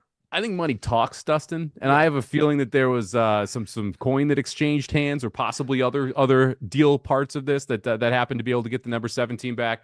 All right, I'm going to bring this full circle now. The Commanders, Patrick, 18-1 this year to win the Super Bowl. You know who was 18-1 last year and overhyped, who I talked crap about on the airwaves consistently? The Houston Texans. The Houston Texans are now 35-1. I think Houston has the best defense in the NFL next year. I'll take the Texans at 35-1 to win the Super Bowl, and I think the Commanders are a year away from being an interesting team to bet because of all the steam that we've gotten on them this year, just like all the steam we had on Houston last year. And you wait a year out, and then you're going to actually see that team be able to take a step forward. I actually think the Commanders dip But it doesn't matter because there wasn't a person ahead of the Commander's curve more than your boy last year. Had him No, in the you were way ahead, and you love a little dip every now and then, so it all works. I think Jaden Daniels might be dip proof though. I think his skill set, Cliff Kingsbury's different than Bobby Slowick. I don't know. I still think Washington's going to win the division. Ooh. You got Eagles him over lost the Eagles? a lot. Eagles lost a lot. Eagles They lost did. Milton Williams. They lost C.J. Gardner-Johnson. They lost Josh Sweat. And Howie Roseman is a mad scientist finding guys left and right. But they've also been on the right side of the injury issues for like the last couple of years. That's how you're able to make those deep runs. They also played a lot of football a year ago. There's more wear and tear on them. I think it's a situation where Washington 2-1 to win the division. That's happening. Final thoughts, Samich, before we say goodbye? Anything? We found one thing out today. It takes $40 to distract Dustin from his job. Oh, that's all it took. And Dustin, here we are, end of the segment. Who are we going with here? $40, 40-1 future for your birthday present. Okay, so I'll give you the top 5 I considered. I considered the Vikings 40-1 to win the Super Bowl in case Aaron Rodgers ends up there. Although low-key, I'm really into how they're building that roster around J.J. McCarthy making nothing. Also thought about the Steelers 40-1 to win the Super Bowl in case Aaron Rodgers ends up there. That's not going to be on the list. I thought about Offensive Player of the Year Jaden Daniels 40-1. Feels a little bit too long, and I need the instant gratification. So it comes down to college basketball. The 2 in the 45-1 range that I saw. Maryland, I already have at 85-1. I should spread this out. So we're going to go with a team that I've heard hyped up by a lot of people. Patrick likes them as a flyer to win the SEC tournament. Texas A&M, 45-1 to win the title. That will be the play here. I love it. I will land in a legal betting state tomorrow, and I will put in your Texas A&M $40 future to win the NCAA tournament. Happy birthday, buddy. And when it hits, Very you get a kind cut of because you, it's your Mike. money. Very kind of you, Mike Samich, VSiN betting analyst, professional bettor, Ready, Set, Bet. Weekends 1 to 4 p.m. Eastern Time. Samo Bomb 18. Mike, say hi to the girls. Thank you very much. Will do. Have a good one, guys. Okay, we're going to come back. Close tabs. VSiN Live, Mad Dog Sports Radio.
It's time to wrap up today's show. You see what I did there? Yeah. By finishing all of the conversations we touched on today. This is Closing Tabs. All right, so the news right now, the Bills have signed Joey Bosa to a contract. So Bosa, oft injured, obviously spent his career with the Chargers, is now going to be a Bill. Elsewhere, WCC, we're at the break. Gonzaga, 33, St. Mary's, 31. So 2-point game at the break there, big guy. Yeah, so we're still covering right now, but we're going to need Gonzaga to continue to slow things up in the second half. Can't let Gonzaga get out in space and run, go up and down the floor and get the buckets that they like to get. But I still like our bet. It's still 3.5 in game. So total's 139.5, but it's still 3.5. So we're still sitting in a good spot down 2. So Dustin asked an interesting question. Will we be sitting here tomorrow when the Jets tomorrow can officially release Aaron Rodgers? Will we know of Rodgers' team next year sitting here tomorrow? I said automatically, my auto call was yes, but then you never put anything past him. Maybe he's going to be dramatic and drag it out. My assumption is we'll know where he's playing tomorrow, but you never know. Yeah, I think he likes the attention. He wants people to continue to talk about him. He wants the build up. He wants all the hypotheticals out there just so he can come back and say, no one knew what they were talking about. I was doing this the whole time. No one's in my head. I'm so much smarter. Yeah, absolutely. Let's close tabs before we get the hell out of here on a special big guy's birthday. What do you got? So real quick, we mentioned the Garrett Cole injury previewing the AL East earlier. Should note there's another big pitcher injury. Mariners starter George Kirby's going to start the year on the IL. He has a shoulder injury. Looks like he's going to be replaced in the rotation by prospect Emerson Hancock. I prefer they go with Emerson Mouthcock, but you take what you can get. Okay. All right. A little obvious, but we continue. What else you got? You mentioned UCLA and Mick Cronin. When did they go on that run to the Final Four? It was his second season, 2020, 2021. They went 22-10, going all the way to the Final Four with a squad that basically had no offense. Yeah, they beat State, I believe, in the Elite Eight. I thought it was his first or second year. Cronin did a hell of a job because remember, Cronin was not a sexy hire at UCLA at all. No, he came from Cincinnati. Like, what the hell is going on? He came from Cincinnati. They wanted athletes. They were just coming off those teams with like Lonzo Ball, and they had some like actual talent that could score, and he was the complete opposite of that. What else we were talking about Idaho and Montana. So there's a group of states: Montana, Idaho, Wyoming, Colorado, Utah, and New Mexico. They're referred to as the Mountain States, Patrick. So you're wondering what they were called? Yeah, the makes Mountain sense. States. Yeah, topography-wise, makes a lot of sense. Kansas State ended up Big 12 beating Arizona State, so one Hurley going home early. Got to win some basketball games there, Bobby. Kansas State did not cover my 6, though, so I'm a little bitter. They were up big the whole game, didn't cover 6, so I'm not a fan of that. Happy birthday, Anthony Davis. Happy birthday, Rupert Murdoch. That was I had something. What's his name? Hayden's favorite person, Rupert Murdoch. And then finally, on this day in 2020, do you know what happened? No. We were on the air when everything got shut down. COVID. Rudy Gobert? Yes. Rudy Gobert. Shout to the pandemic. Thank you, Naya. Thank you, Ryan. Happy birthday, Dustin. Enjoy your day. The rest of it. We'll see you tomorrow. VSiN Live, Mad Dog Sports Radio.